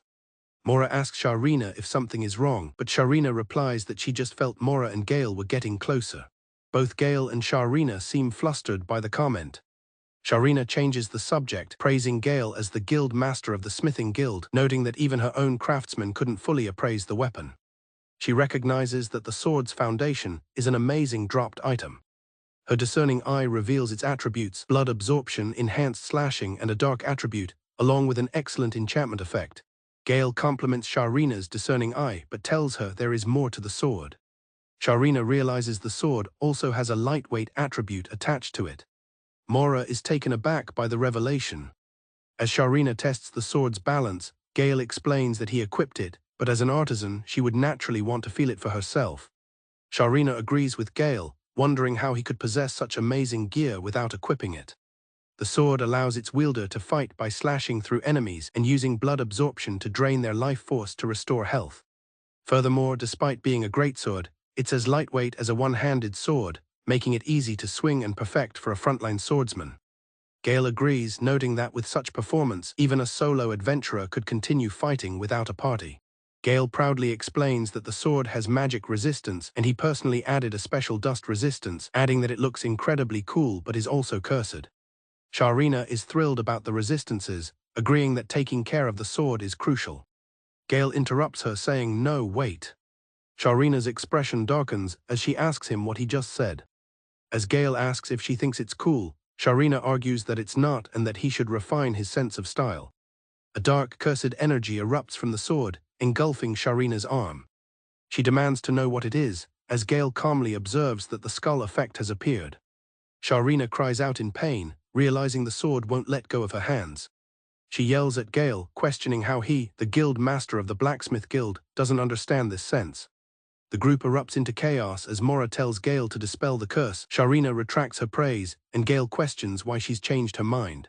Gimli watches the chaotic scene unfold with a smile. She notes that if the curse is disregarded, the enchantments are so remarkable that even Sharina would praise his skill. Maura agrees that he is somewhat extraordinary for a mere curse artificer. Gail looks on, considering the man before him. Gail steps forward to handle the cursed sword. Visibly shaken, Sharina recovers from the ordeal, calling it a terrible experience. Maura apologizes, saying she did give a warning. While disinfecting her hands, Sharina retorts that it's too late now. Gail argues that if the sword was cursed, that was the most important piece of information he should have shared earlier. Gail explains that he can remove curses, so it's not a big deal for him, but Sharina chides him, saying his ability doesn't change the fact that it's not something others can easily do. Gimli tries to mediate, telling Sharina not to get so worked up, and that Gail likely didn't have any malicious intent. Sharina fumes that it was a mistake to be lured by the sword's performance and equip such an ugly weapon. Gail tries to explain he brought a souvenir and meant to disinfect the wound, but Sharina is incensed that he asked for a souvenir and wants to open a stall. Sharina declares that everything is ruined and threatens that if she weren't so easygoing, she would have handed him over to the gods. Sharina calls Gail an idiot and asks if he ever considered the customer's needs, while he laments how hard he worked to create it. She states there is absolutely no way she will let someone like him run a stall.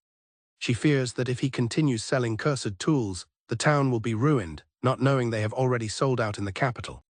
Suddenly, she gets an idea, referencing a saying about a fool with scissors. She declares that she is not that heartless, much to the confusion of the others. Maura asks Sharina if Gail wants to run a stall that badly, and he confirms that he does. Maura pulls Gail back by his collar. Maura apologizes to Sharina and asks her to grant permission for the stall, vouching for Gail's good qualities and impressive skills despite his eccentricities. Sharina considers her words, while Gail thinks it strange for him to be asking for permission in the first place. Sharina explains that even if she writes a document, she still has a responsibility. She tells Gail that it won't be settled with just words, and that he must first show her his character. As Maura wonders what they should do for money, Sharina scoffs at the idea of asking a rookie for money. She reveals that she just wants him to listen to her request. Sharina says that if she were to ask adventurers for a favor, there's only one thing she needs. Gail asks what kind of request it is.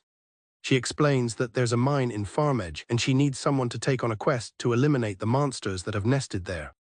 She adds that it's not an ordinary quest, as anyone who sets foot inside goes missing and they don't even know what kind of monsters are lurking there. The quest is to secure the Inanaki mine, with a difficulty level of AA. Sharina asks them how it is and if they are up for it. Gail and Maura look on with serious expressions, considering the difficult quest.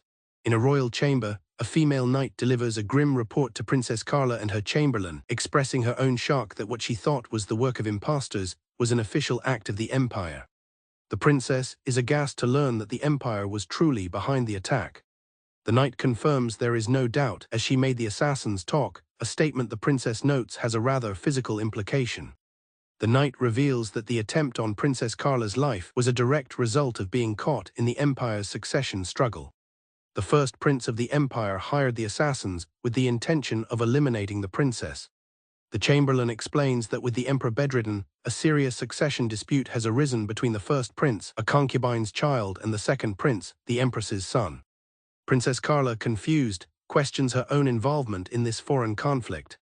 Her knight reminds Princess Carla that she has been designated as a potential partner for the second prince of the Empire in a political marriage. The princess admits that she had forgotten about the arrangement. While the chamberlain speaks cautiously, the princess angrily declares that she does not acknowledge such an arrangement. The chamberlain insists that this is a commitment between nations beyond the princess's personal will. The knight theorizes that the first prince's faction is trying to prevent the second prince from gaining the kingdom's support through the marriage. The princess grimly realizes her betrothal is merely a political move that threatens the opposing faction's position. It's concluded that even if the plot is exposed and relations between the nations deteriorate, it won't cause any real harm to the first prince. In fact, creating such international friction might be exactly what he wants. The knight predicts that the faction supporting the second prince will take the incident seriously and attempt to improve relations. Princess Carla worries that the first prince will just send another assassin, especially since there is no direct evidence to support their claims. The chamberlain points out that unless the kingdom intends to start a war, for which it lacks resources, it cannot strongly assert the Empire's guilt and can only express regret. Overwhelmed with anger, Princess Carla slams her hands on the table and declares that she is breaking off the engagement with the second prince. Unconvinced, Princess Carla throws a tantrum, burying her face in her bed. Her knight tries to reason with her, explaining that she cannot simply break a promise between nations. From her bed, she stubbornly refuses to comply. The chamberlain reveals that the engagement ring has already been prepared. The scene shifts to the Inanaki mine on the outskirts of an agricultural city, where the party gathers. Gail introduces himself as a curse artificer. Maura states that she is a support mage. The guild headmaster clarifies that she is a non-combatant and not part of their questing party. Gail questions why Sharina doesn't hire other party members, and she explains the quest has been sidelined because she can't handle it alone. The guild headmaster impatiently urges them to proceed, explaining the quest's difficulty was originally lower. Maura points out that they just arrived in town. Sharina argues with Gail, reminding him that the difficulty level increases if the quest isn't completed and that he agreed to it. Maura realizes the quest's difficulty escalated to AA rank because it was ignored for so long. Gail worries that the difficulty will increase again if they fail. The guild headmaster cheerfully confirms it will reach S rank, much to Maura's chagrin. The headmaster's mood darkens as she mentions that many adventurers have gone missing recently. Gail suspects the mine itself is the reason for the disappearances. Gail looks toward the dark entrance of the mine, confirming his suspicion that the place is the cause of the disappearances. He senses an extremely dangerous monster inside, though Maura tries to dismiss it as just the wind. Sharina scolds them for getting scared already. Sharina complains that she must import ores because she can't extract them herself, urging Gail to resolve the issue. Gail points out that adventurers disappear on this quest, and the reward is far too low. The guild headmaster explains that the reward was low when the difficulty was low, which is why few people took the quest. Maura questions if they can even attempt the quest without a dedicated vanguard. Maura reminds Gail of his past feats, but he insists that fighting an unknown monster is a different challenge. He sighs, then decides on a course of action. Sharina enthusiastically declares that she will be the vanguard. The guild master declares that Sharina acting as vanguard solves their problem, leaving Gail and Maura stunned. Sharina questions their surprise, reminding them she was always going to be their guide. Gail internally notes how unusual it is for the client to also act as the vanguard. With the guild master's enthusiastic approval and Sharina's declaration, the matter is settled. Sharina confidently flexes, boasting about her strength, while Maura concedes that she looks powerful but has reservations. Sharina tells them to leave it to her, but Maura quietly asks Gail if she can really handle being a vanguard. As Sharina leads the way, Maura reflects on their unbalanced party composition. Despite the party's strange makeup, Maura believes they aren't without a chance of winning. Gail muses that his mysterious artifacts might give them an edge against an unknown monster. As they enter, Gail notes the strange atmosphere, while Sharina is eager to start the quest so she can open her stall.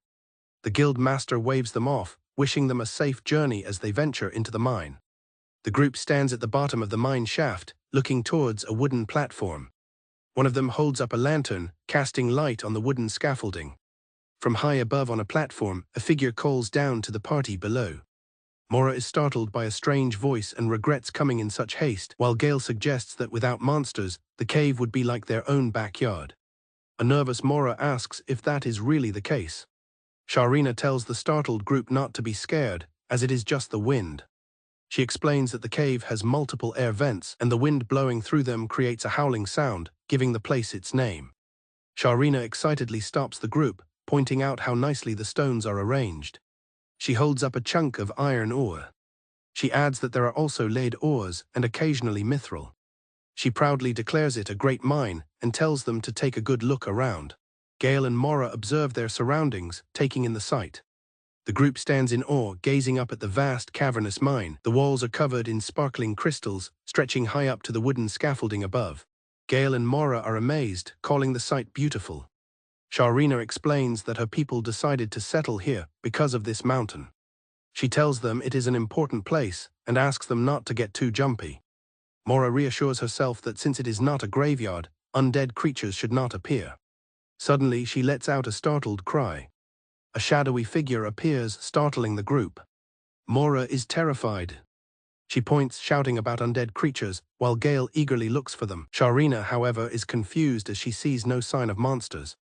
A confused Maura asks why Gail seems happy about the possibility of undead.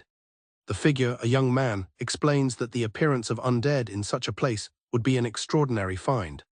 The young man realizes he was mistaken, identifying the figure as just a stone statue. Maura exclaims that it's an incredibly detailed and lifelike statue. Gail wants to take a closer look, and Sharina calls it amazing. The young man agrees that the craftsmanship is quite good. Maura is amazed, admitting she did not know craftsmen capable of creating such statues existed. Gail remarks that it is not every day they come across such statues, but Sharina impatiently tells them both to wait, asking if they cannot see she is busy.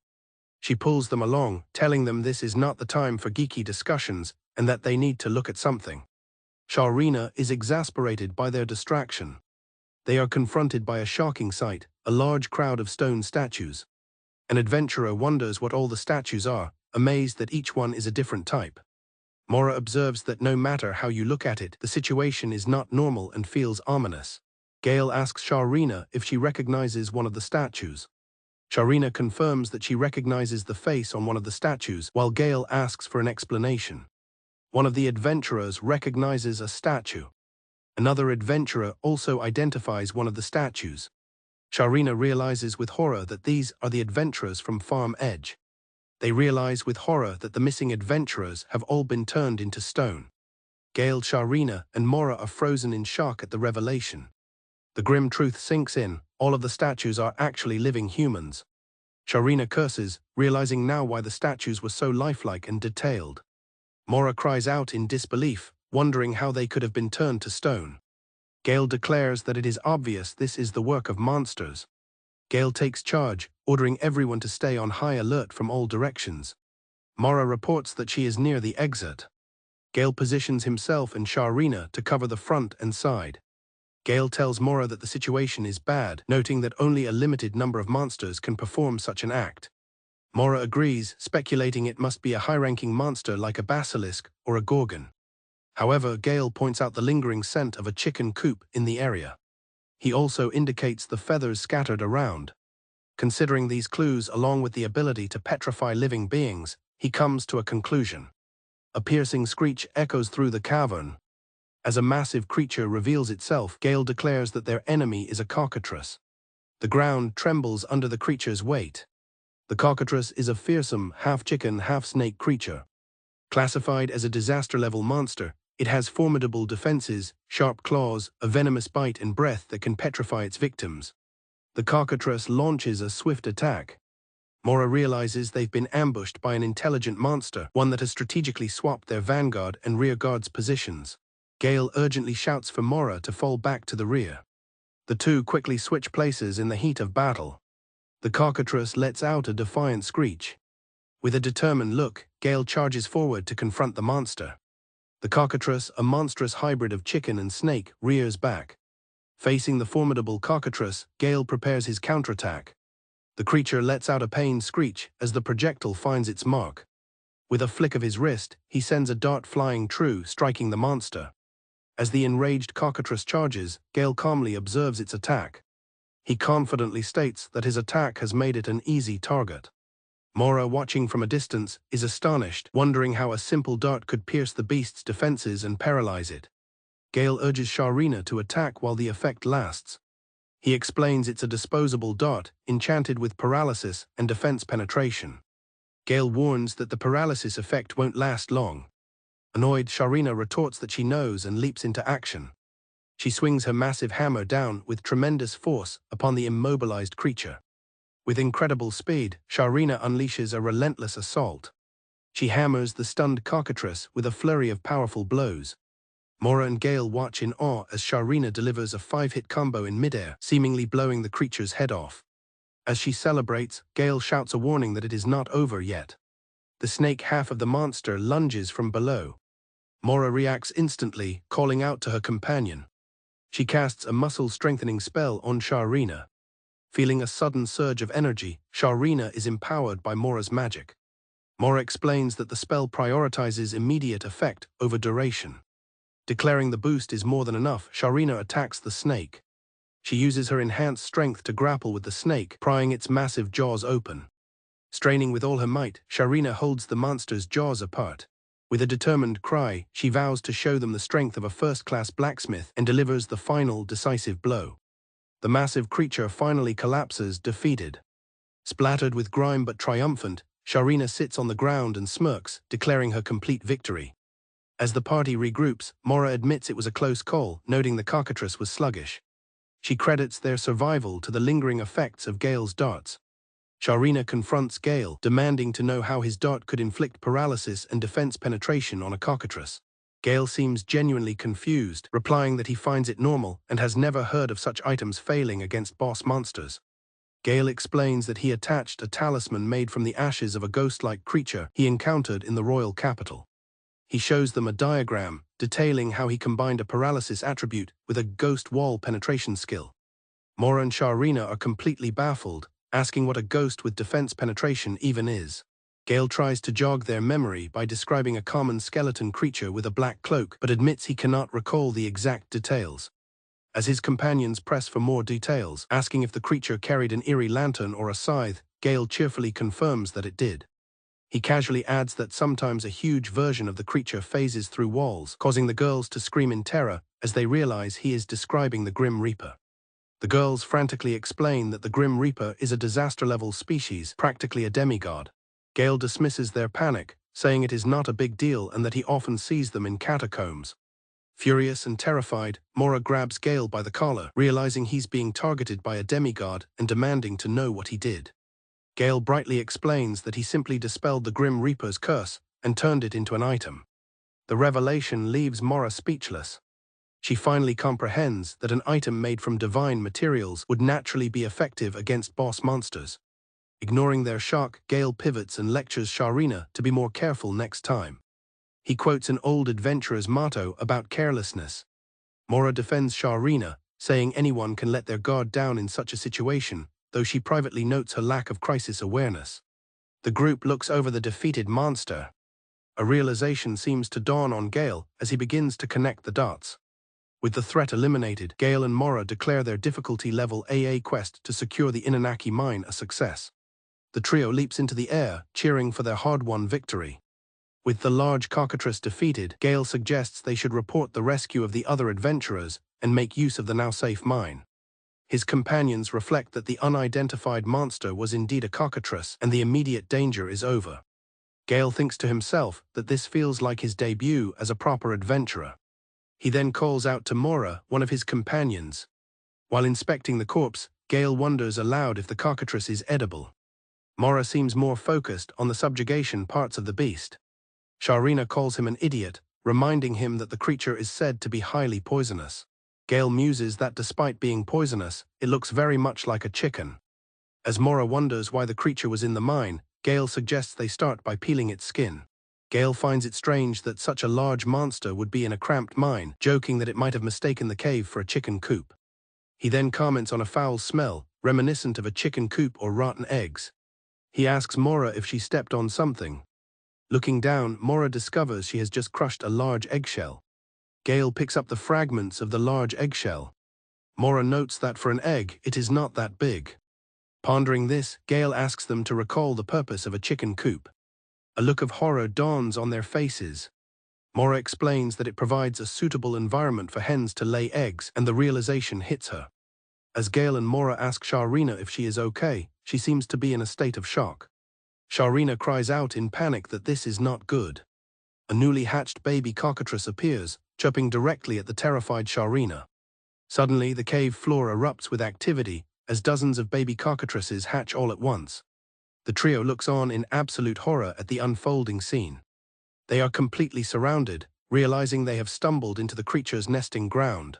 Gail theorizes that because the creatures are newborns, they might be imprinting on them, mistaking them for their parents. The baby cockatrices look up with wide, hungry mouths. Seeing the predatory hunger in the creature's eyes, Sharina yells for everyone to flee with all their strength.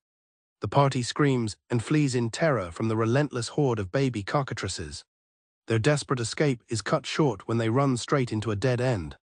The passage ahead is blocked off, part of an abandoned mine, leaving them trapped with the approaching monsters.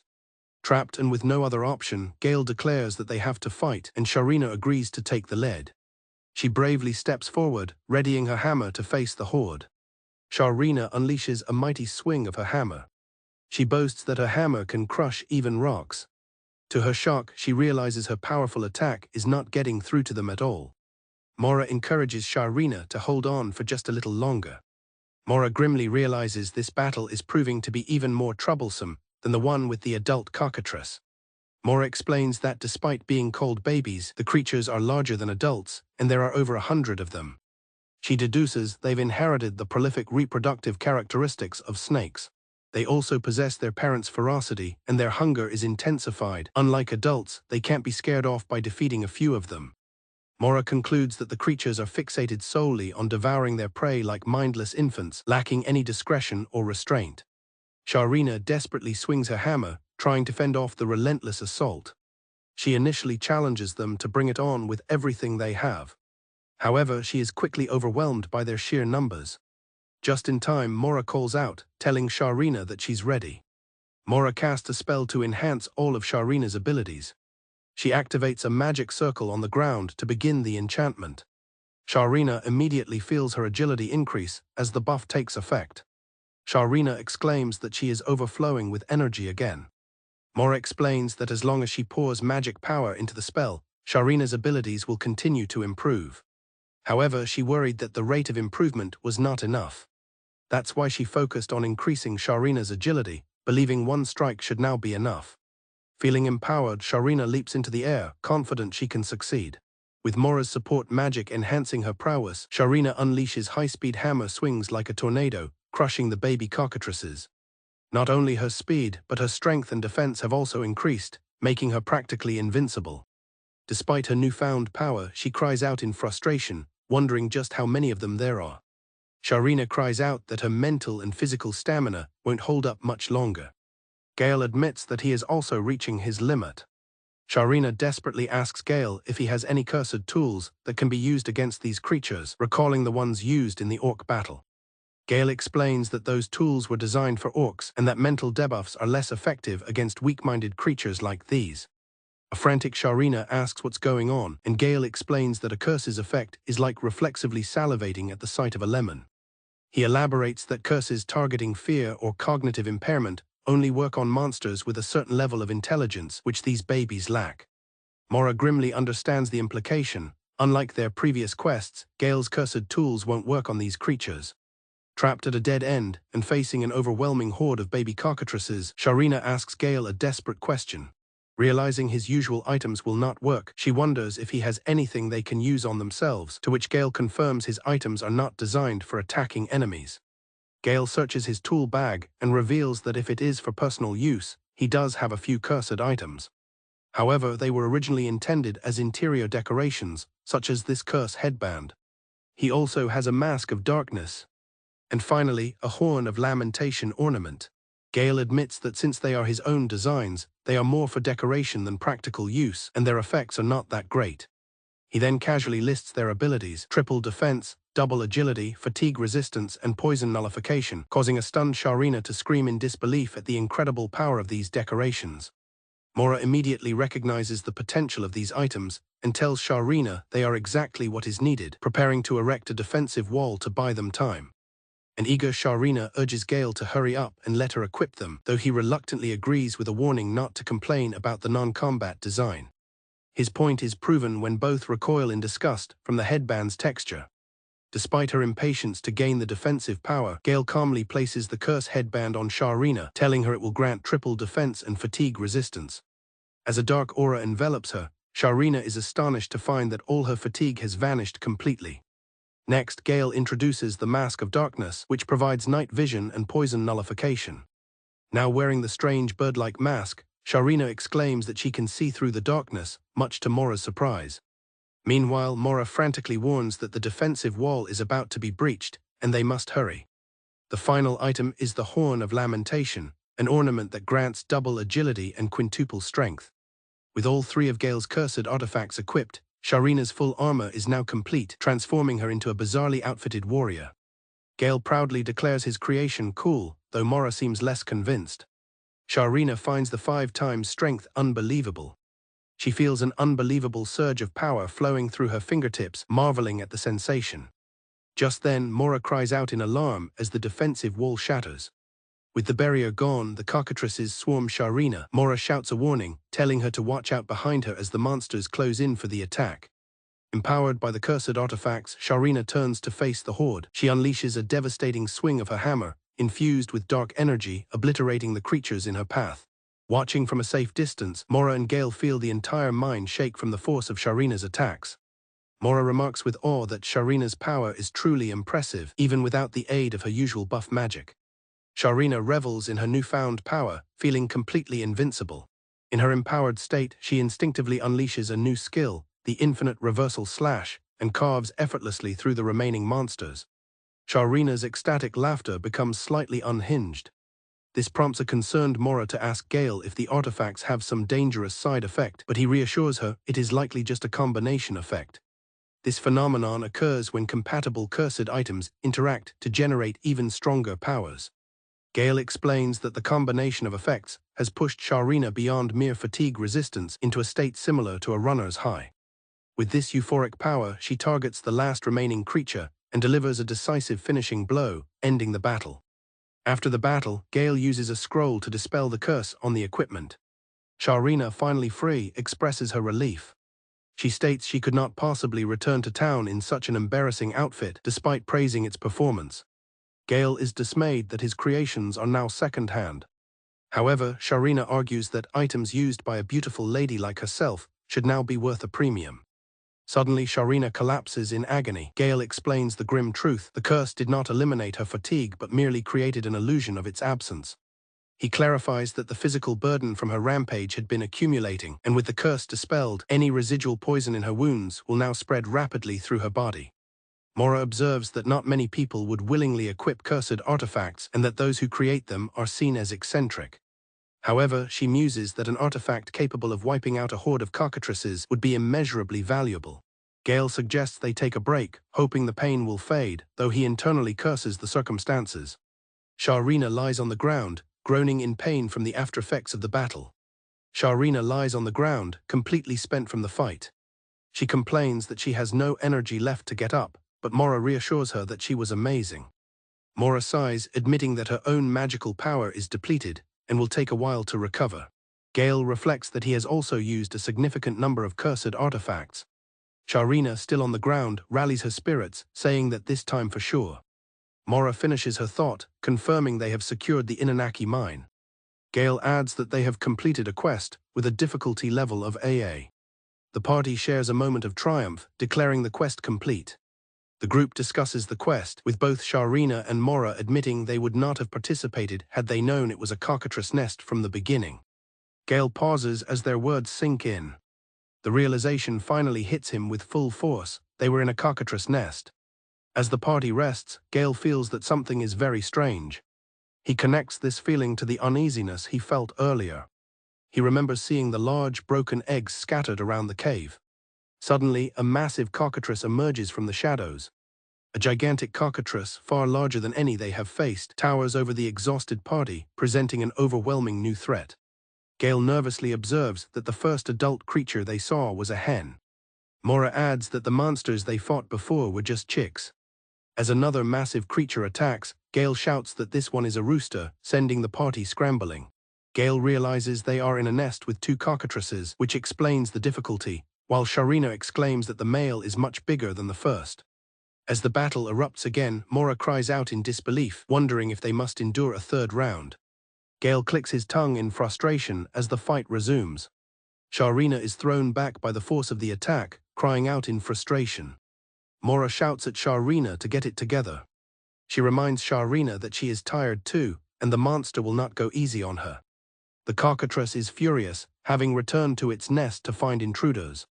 The enraged rooster screeches, furious at the intruders. It seems to be questioning their audacity for trespassing on its mine and being angry about it. Sharina defiantly retorts that this is the territory of the blacksmiths guild, cursing the chicken.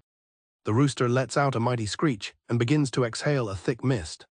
Gail feels a sudden chill, wondering what the mist is and sensing grave danger. He realizes the situation is bad. Sharina, however, is undeterred, yelling at the rooster not to underestimate her. Gail shouts at Sharina to get down, reaching for her. Gail tackles Sharina, pushing her out of the way of the mist cloud. The mysterious mist billows past them. Sharina, pinned to the ground, demands to know what is going on, while Gail admits he has only heard about this attack in rumors. He identifies the monster's ability as the petrification breath. Gail explains that anything that comes into contact with the breath turns to stone, and this is likely how other adventurers were defeated. The cockatress prepares to unleash its breath attack again. Gail panics, shouting that a second wave is coming, as Sharina cries out in fear. Maura calmly assesses the situation, noting that the breath's range is short and its speed is slow, but their location is a problem. She realizes their exit has been sealed off, trapping them deep inside the mining area with no way out. She watches as Gail and Sharina distract the cockatresses. Maura tells herself that she needs to think of a way to break through. She steels her resolve, determined to find an escape route. Suddenly, Gail and Sharina make a U-turn and begin running towards Maura at an incredible speed. Maura can only stare in shock as they lead the monster right to her. Cornered by the massive rooster cockatress, Maura points out their dire situation. The creature lets out a monstrous screech, ready to attack. Gail, Sharina, and Maura look on in absolute terror. A powerful shockwave from the creature's attack sends the trio flying, knocking them violently to the ground. Gail looks on, realizing they are in a desperate situation. Maura frantically assesses their depleted resources, noting the flattened minecart and lack of defensive options. Gail tells Maura that if she's talking about a shield, he has one right here. Sharina looks back, confused by Gail's statement. Sharina steps forward, positioning herself protectively in front of Gail and Maura. With newfound resolve, she declares that they can manage this and tells them to stay in her shadow. Gail protests, questioning what Sharina is doing and reminding her that he was supposed to take the front line.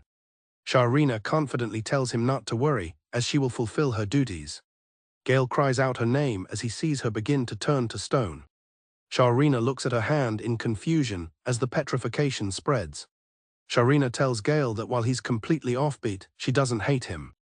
In tears, Maura cries out that she doesn't want to be without Sharina and vows to protect her.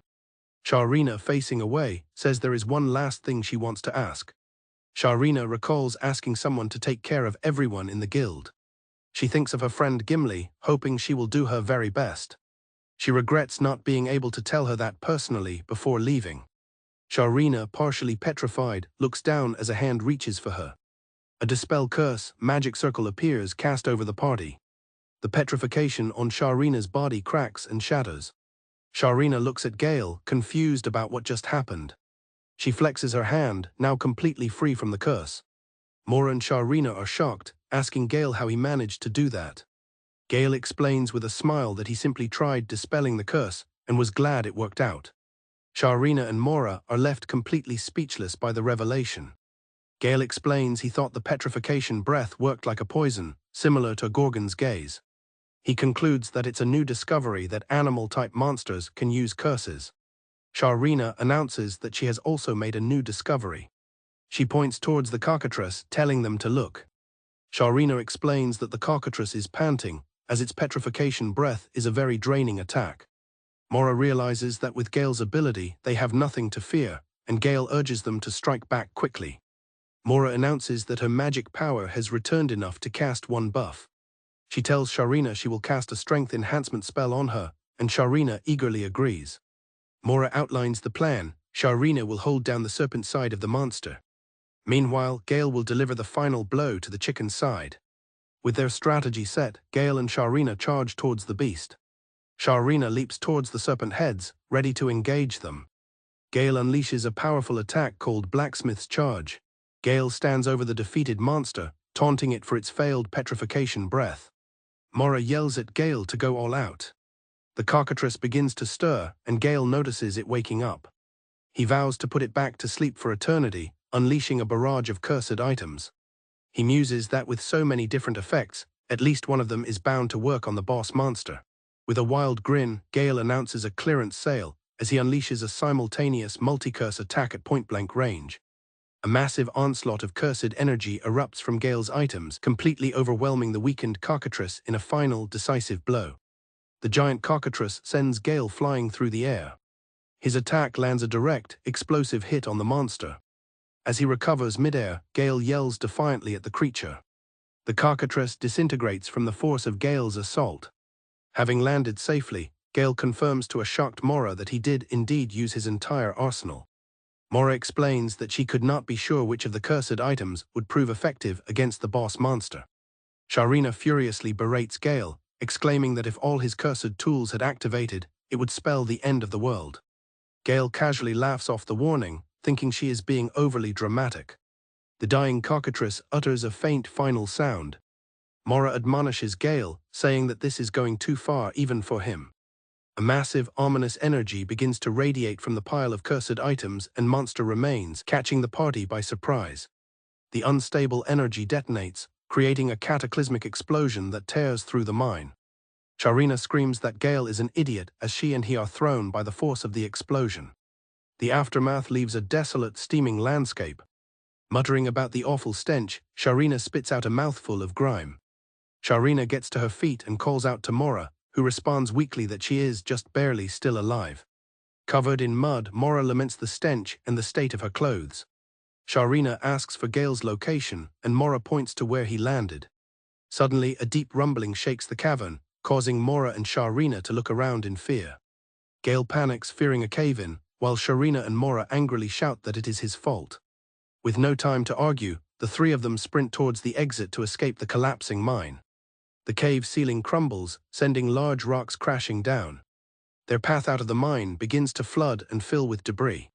Having narrowly escaped, Gail and Maura sit exhausted on the ground, with Maura sighing in relief. Sharina delivers a sharp blow to both of her companions' heads, causing them to cry out in pain. Sharina berates Gail, asking who told him to destroy the mine when the quest was simply to eradicate the monsters. She gestures to the rubble-filled mine entrance, questioning how they are supposed to report this.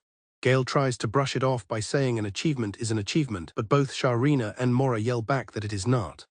Maura tries to be optimistic, stating that since they defeated the monsters, she expects to be properly rewarded. Sharina retorts angrily, wondering who will pay for the damages and declaring she wants to be compensated instead. Gail argues they cannot go unrewarded, but Maura brings up the consequences for the merchant guild, while Sharina snaps that she risked her life the most.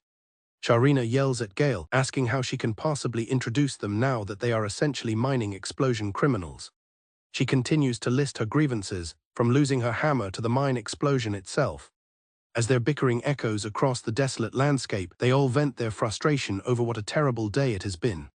Coughing near the mine's exit, a mysterious figure laments that she thought she was going to die. She recognizes Gail as the curse artificer, noting his exceptional abilities. The dark-skinned elf reveals she was tailing him from what she thought was a safe distance, but could not escape the massive explosion he caused. As she leaps away, the elf decides to consider witnessing such unexpected power a good thing. Watching Gail, she reflects that even though his creations are cursed, their power is comparable to artifacts. The following day at the mine, a group of adventurers arrives. One of the adventurers uses a Dispel curse ability on a petrified person. A man is freed from the petrification curse. A man named Charlie expresses his surprise and relief at seeing a blonde woman named Penelope. He explains that he was so worried about her going missing that he brought the adventurers to help. A dark-haired woman suggests they continue restoring the mine and rescuing the other adventurers. The newly freed man gratefully thanks them, telling Penelope that if he survives this quest, they will get married.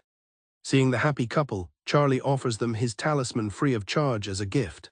The adventurer women immediately scold Charlie for trying to give a cursed item as a celebratory gift. While they argue, the rescued man and Penelope share a tender moment. Sharina arrives at a town on a cliffside. A cheerful, dark-skinned elf welcomes her into the establishment. Sharina remarks on the elf's sudden drop in excitement upon seeing her. Sharina takes a seat at the bar. She looks around the empty room, noting that people are still not around. The elf asks if Sharina came looking for a fight, and Sharina challenges her back. Sharina places a dart on the counter. The elf initially questions if there is anything wrong with the dart, but Sharina urges her to look closer. Using a monocle, the elf inspects the dart. Her expression quickly shifts to one of shock. Sharina watches the elf's reaction, confirming that the item is indeed strange. The elf is astounded, confirming the dart is a genuine artifact and not the joke she assumed it was. Sharina finds it unbelievable that Gail is giving such items away like a bargain sale. The elf adds that she has heard Gail is an adventurer from the capital city. She elaborates that he was apparently part of an S-rank party. The two women discuss the strange situation. Sharina scoffs dismissively. The elf finds it odd that such a powerful adventurer would come to the countryside on a whim. Sharina reveals that the adventurers who were petrified by the cockatress in the mine have all been cured. Sharina explains that the church had given up, calling the petrification a curse. She shows the elf her own hand, recalling how she was also briefly turned to stone. She then delivers grim news. While adventurers are being found in the restored mine, some of those freed by Gail's ability were immediately devoured by cockatresses. The survivors are now residing in the town's only clinic, which is operated by the church. Sharina explains that the church is being cautious because they are trying to understand the situation. The elf wonders if Gail's Dispel curse is dangerous. The elf is shocked to hear the name of the skill. Sharina nervously confirms that it is. Sharina asks the elf why she is so interested, and the elf admits she is to some extent. The elf explains that Gail's ability is different from a typical Dispel curse, as he effortlessly cured the petrification after discerning it was a curse.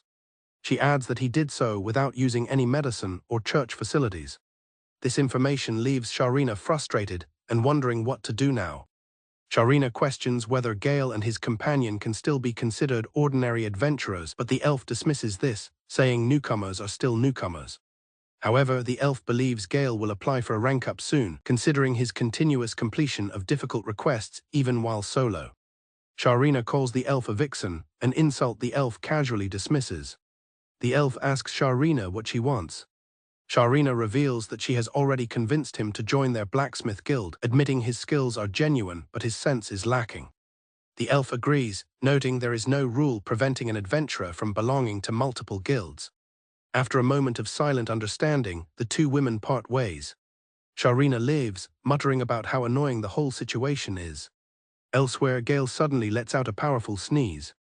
Inside a dusty mine, a woman named Sharina voices her disgust, telling a worker to turn away. From a distance, a miner comments on Sharina's rough demeanor. Gail observes that her companion, Maura, is an optimist who seems to think that enduring the current situation is a worthwhile price to pay for a potential reward. Gail reflects on his peculiar situation, having activated cursed artifacts that cast him as either a hero for rescuing adventurers or a villain for causing the mine's collapse. A worker announces that a minecart is now full.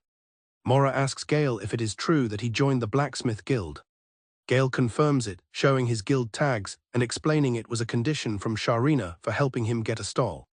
Members of the blacksmith guild remark on how rare it is for an adventurer to join them, especially since they even outsource ore mining. Maura asks Gail what kind of work he is being made to do. Someone wonders if Gail is starting to be recognized, but Gail himself doesn't think so. Gail explains he is just creating cursed tools, but complains that his creations, like a skull-adorned bottle, are constantly criticized, prompting Sharina to tell him to start over. Gail explains that since the guild members get angry when he makes cursed swords, he decided to try making interior decorations. He proudly presents his creation, a white bone vase. Maura is horrified, questioning where he got a skull and calling his day-long effort terrible. Gail defends his work, boasting about the hours spent polishing it, while others debate its strange properties and question the time it took to make. Gail insists the design is the main point, not any special effect. Maura is struck by the item's potential, realizing that an item offering mana regeneration would be a treasure for any magician. She exclaims that it is not that simple, but Gail remains confused by her excitement. For magicians, managing their physical condition to ensure mana recovery is crucial, as it is influenced by factors like meals, sleep, and even recreation. Maura is overwhelmed by the thought of being able to restore her magic power with a simple vase, avoiding meditation and awful potions. She imagines placing the vase by her bedside. She collapses to her knees, exclaiming that the idea is impossibly wonderful. Sharina arrives, asking what is happening and remarking that it is no surprise Maura would criticize Gail's work. Sharina arrives, telling them to be quiet to prevent a cave-in and complaining about the stress. Gail tries to defend himself, saying he only made the vase because she told him to try making something, but she threatens to kick him out if he sells it. She clarifies she meant for him to create useful charms, not something grotesque, and hits him. As Gail recovers, he notices a large covered object, which Sharina reveals is the head of the cockatress he defeated. Sharina adds that since she excavated the body, he can take it to someone named Gimli for a reward. Gail recalls that Sharina had nearly defeated them all, but she corrects him, stating he defeated the final, largest one and should split the reward with Maura. She cheekily tells him not to fall in love with her as she brings up her own reward. Sharina slyly mentions that, speaking of rewards, she still has not received hers from him yet. Sharina demands a simple thank you for the quest that got him permission for the stall. Gail insists he is not ignoring her, but is currently busy restoring the mine. He promises to set her up with a stall or shop once the cleanup is done and tells her not to hold back. Just as he is about to leave, Sharina stops him, saying there is something else she wants to show him. Gail is left confused by her sudden request. Sharina leads Gail to the massive, covered object on the minecart. She asks if he can understand what this kind of thing is. Gail stares in shock, struggling to comprehend what he's seeing. She reveals the grotesque organ responsible for the cockatress's petrification breath. Sharina confirms that it is indeed the organ responsible for the petrification breath, leaving Gail speechless. Gail quietly identifies the organ as a type of curse. He recalls that the presence he felt from the breath was similar to Gorgon's beam, and his ability to dispel the petrification on Sharina and other adventurers serves as evidence that it was a curse. Sharina suggests using the materials to create a curse tool, an idea that excites Gail. He asks if it is okay to use the valuable organ. Gail realizes that if it sells, it could become quite expensive. Sharina agrees that it's a good idea and tells him to take it with him. Her smile suggests there's a catch as she trails off with a however. Gail gets a bad feeling as Sharina explains there is a better way to use the organ than just giving it away for free. With a wide, mischievous grin, she declares her intention. She announces that she will teach him about supply and demand, leaving Gail stunned. Far from the farm, news of Gail's enchantments reaches a distant empire. In the central underground treasure vault of the Imperial Palace, a voice demands to know about an artifact. A woman named Liznette kneels on the floor, insisting she made no mistakes. She addresses the man before her as Your Highness Beryl. Prince Beryl dismisses her words as excuses and rebukes her for spreading false rumors. He furiously asks if she is underestimating him, the first prince of the empire. He belittles her as a mere leader of an assassination guild. He throws her to the ground, calling her a fool as she tries to apologize. Beryl continues his tirade, questioning how she could talk so big yet still fail. He expresses his disappointment that the skilled assassins he hired produced such a poor outcome. Liznette can only let out a squeak of fear. They stand in the desolate vault where a single chest rests. Beryl opens the chest, revealing the Empire's most wicked cursed artifact, the heart of the Demon King. He explains that the artifact possesses the essence of the Demon King, who once plunged the world into terror. Liznette recoils as an ominous miasma fills the air. Beryl states that the artifact feeds on human lives. He adds that the heart seems delighted to have received such a long-awaited meal. He tells the terrified Liznette that it has a particular taste for shallow and useless scum like her. The prince grabs Liznette's head, asking if she understands why she was summoned to this room. Terrified, she pleads for forgiveness, admitting she does not know. Beryl laughs maniacally at her pleas. He explains that the deadly aura ensures no one willingly approaches the room. The miasma from the heart drains her vitality, making the room convenient for his secret meetings. Beryl sadistically tells Liznette that even a regular warrior would meet their demise just by touching the heart. As her hand trembles near the cursed object, she weakly pleads with him. The prince seems to enjoy her terror. Liznette screams for him to stop. He decides to let it go for now, dropping her to the floor as he walks away. Beryl demands that she quickly tell him the whole story. Liznette tremblingly agrees to explain in detail. She explains that their operation was proceeding smoothly with the help of a spy until the final moment. She reveals that the target, Princess Carla, was equipped with the artifact she mentioned earlier and effortlessly repelled all skilled techniques, leaving the prince stunned. Enraged, Beryl finds it unbelievable that a powerless princess could single-handedly repel a series of attacks. Liznette explains that it appears the princess possessed an artifact with multiple effects. Beryl is shocked to hear about its instant death resistance. She insists that despite how incredible it sounds, it is indeed the truth. Beryl reasons that while it is hard to accept, the story must be true if the assassin's attacks were completely repelled. He is deeply troubled that an unknown artifact has fallen into the hands of a minor kingdom. He knows that information about artifacts is critical to national security as they have the power to alter a nation's fate. He worries there is a leak in his information network, realizing the situation is bad. An advisor suggests it is unlikely to be just one artifact, and Beryl agrees. Furious that a kingdom obtained such an item without his knowledge, Beryl frets about his already shaky political standing.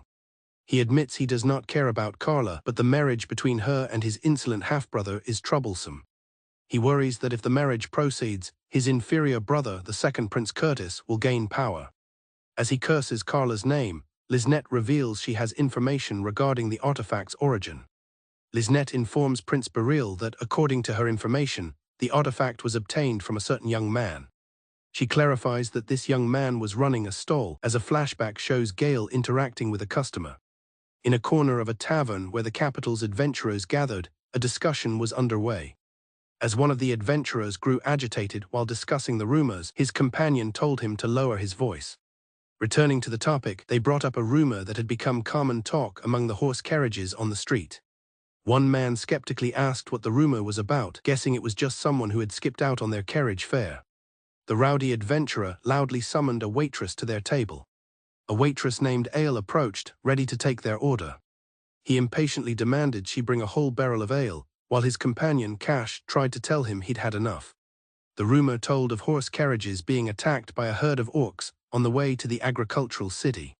The story continued that an extraordinary rear guard single-handedly annihilated the orcs, a claim one of the men immediately dismissed as impossible. He argued that if a rear guard could hunt monsters, it would invalidate the separate roles of vanguard and rear guard in a party. Cash impatiently told him to listen until the end. The tale described a man in a ridiculously tacky outfit, wielding a dagger with no style, who completely wiped everything out, apparently using some kind of cursed artifact. The storyteller then asked the others if the description sounded somewhat like Gail. The woman in their party disagreed, arguing that since even they struggled against orcs, there was no way Gail could have hunted them down. She concluded it must be a different person. Cash urged the others to listen, as the woman revealed she had gathered some eyewitness information about Gail. She began by confirming that Gail had, in fact, been seen setting up a stall at the market, which shocked her companion. Apparently, he was selling cursed items at low prices, passing them off as poorly styled interior decorations. However, for some reason, the guards ended up collecting all of them afterwards. The spiky-haired man smugly remarked that considering it was Gail who made the cursed items, it was no wonder they had fatal flaws and plenty of complaints. His companion countered that, according to the story he heard, Gail still managed to make a decent profit, as guests resembling him were seen at a moderately high-class inn. Cash added that he heard Gail even bought new clothes, which meant he must have enough money to rent a horse carriage.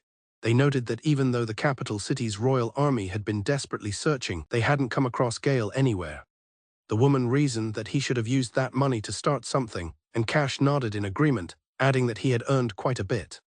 The spiky-haired man asked what they were getting at. Taking all of these stories into account, one of them began to form a conclusion. He speculated that Gail might have changed direction and must have gone beyond the capital city.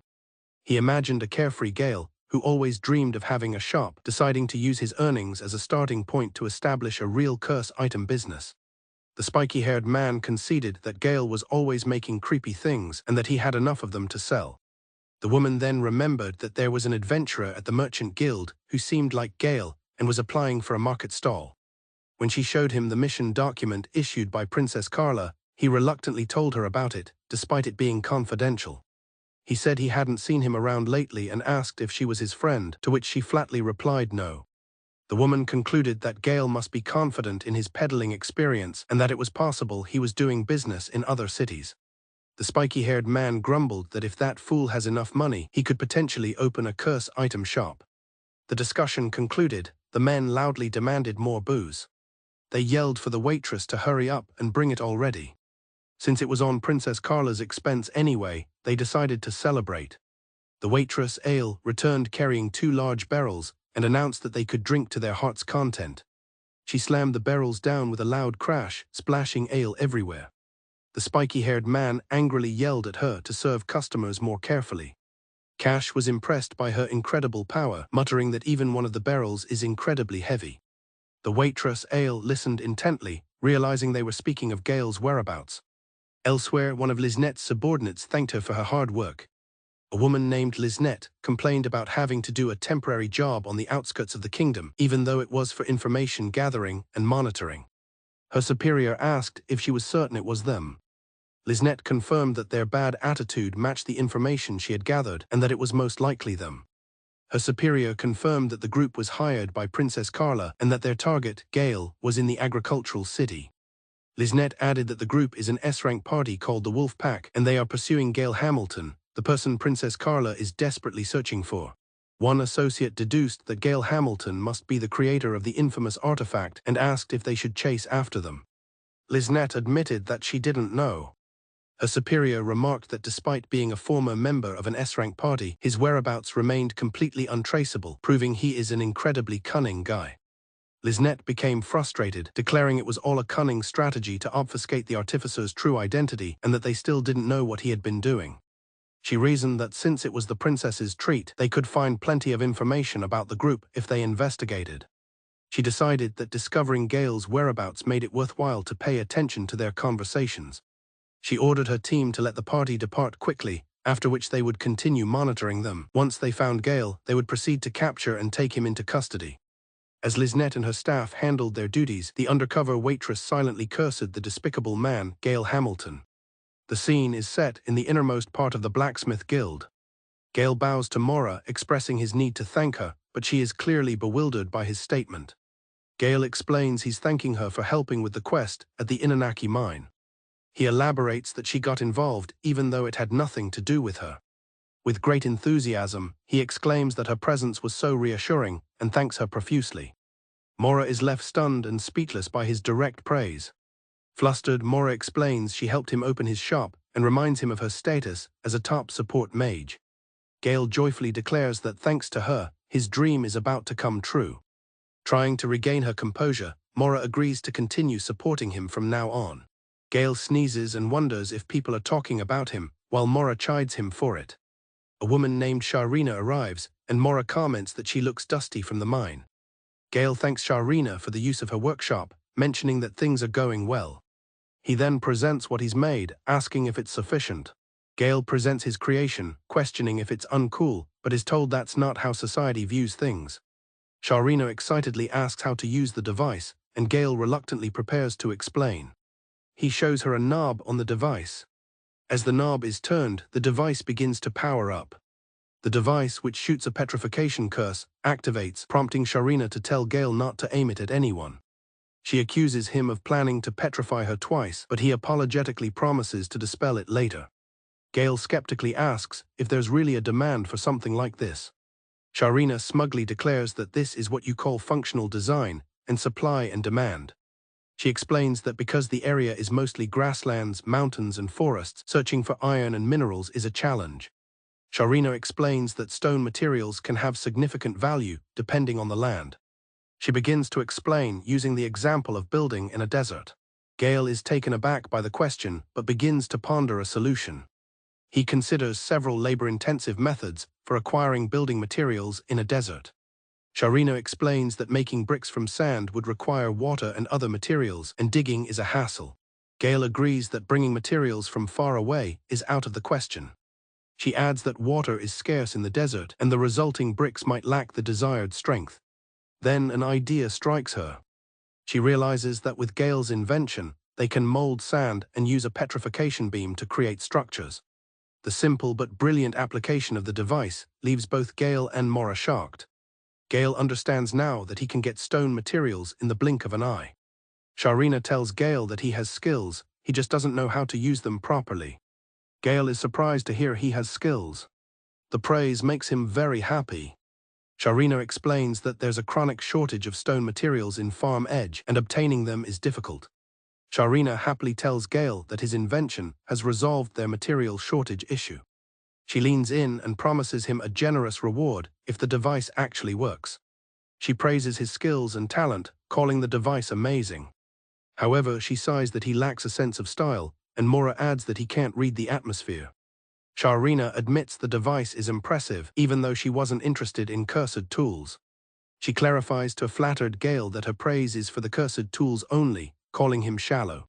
She commissions another device from him, using a different material, and tells him not to add any extra gimmicks. Gail asks about the material from the smaller creature, wondering if it's impossible to use. He confirms that he tried to process it but couldn't. Sharina explains that the organ for petrification wasn't developed, but the snake's tail had venom, which is different from a curse.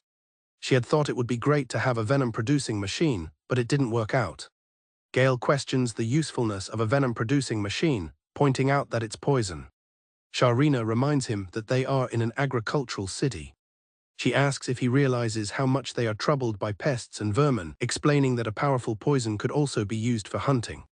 Sharina asks Gail if he doesn't understand the effectiveness of poison ingredients. She offers to make it for him if he wants. She explains it's not difficult if you have the materials, which she used to make frequently, piquing Gail's interest. She lists the materials needed, such as ghoul poison glands or mummy bandages, admitting they aren't easy to obtain. Gail resigns himself to the fact that he'll have to go and collect the rare materials himself. Maura tells Sharina that hearing about Gail's capabilities gets her excited too.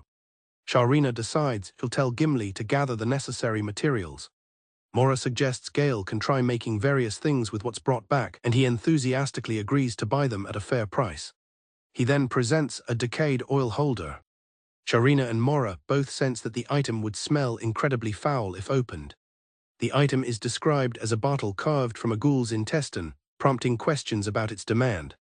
Maura sighs, thinking that the item probably has amazing capabilities, but she chooses not to ask any further. Sharina tells Gail to focus on making what they asked for, and he readily agrees. Gail rushes off, saying he'll try making one right away, while Maura says she's looking forward to it. Sharina decides to first test the usability of the one made from the cockatress. Seeing Sharina holding the large device, Maura offers to open the door for her. Sharina asks Maura why she is there, and a flustered Maura claims she was just checking on Gail. Sharina explains that she and Gail have formed a temporary party and are taking on quests, which has pleased Gimli by decreasing the number of unfinished requests. Sharina thinks to herself that it's satisfying to see the place become comfortable for both Gail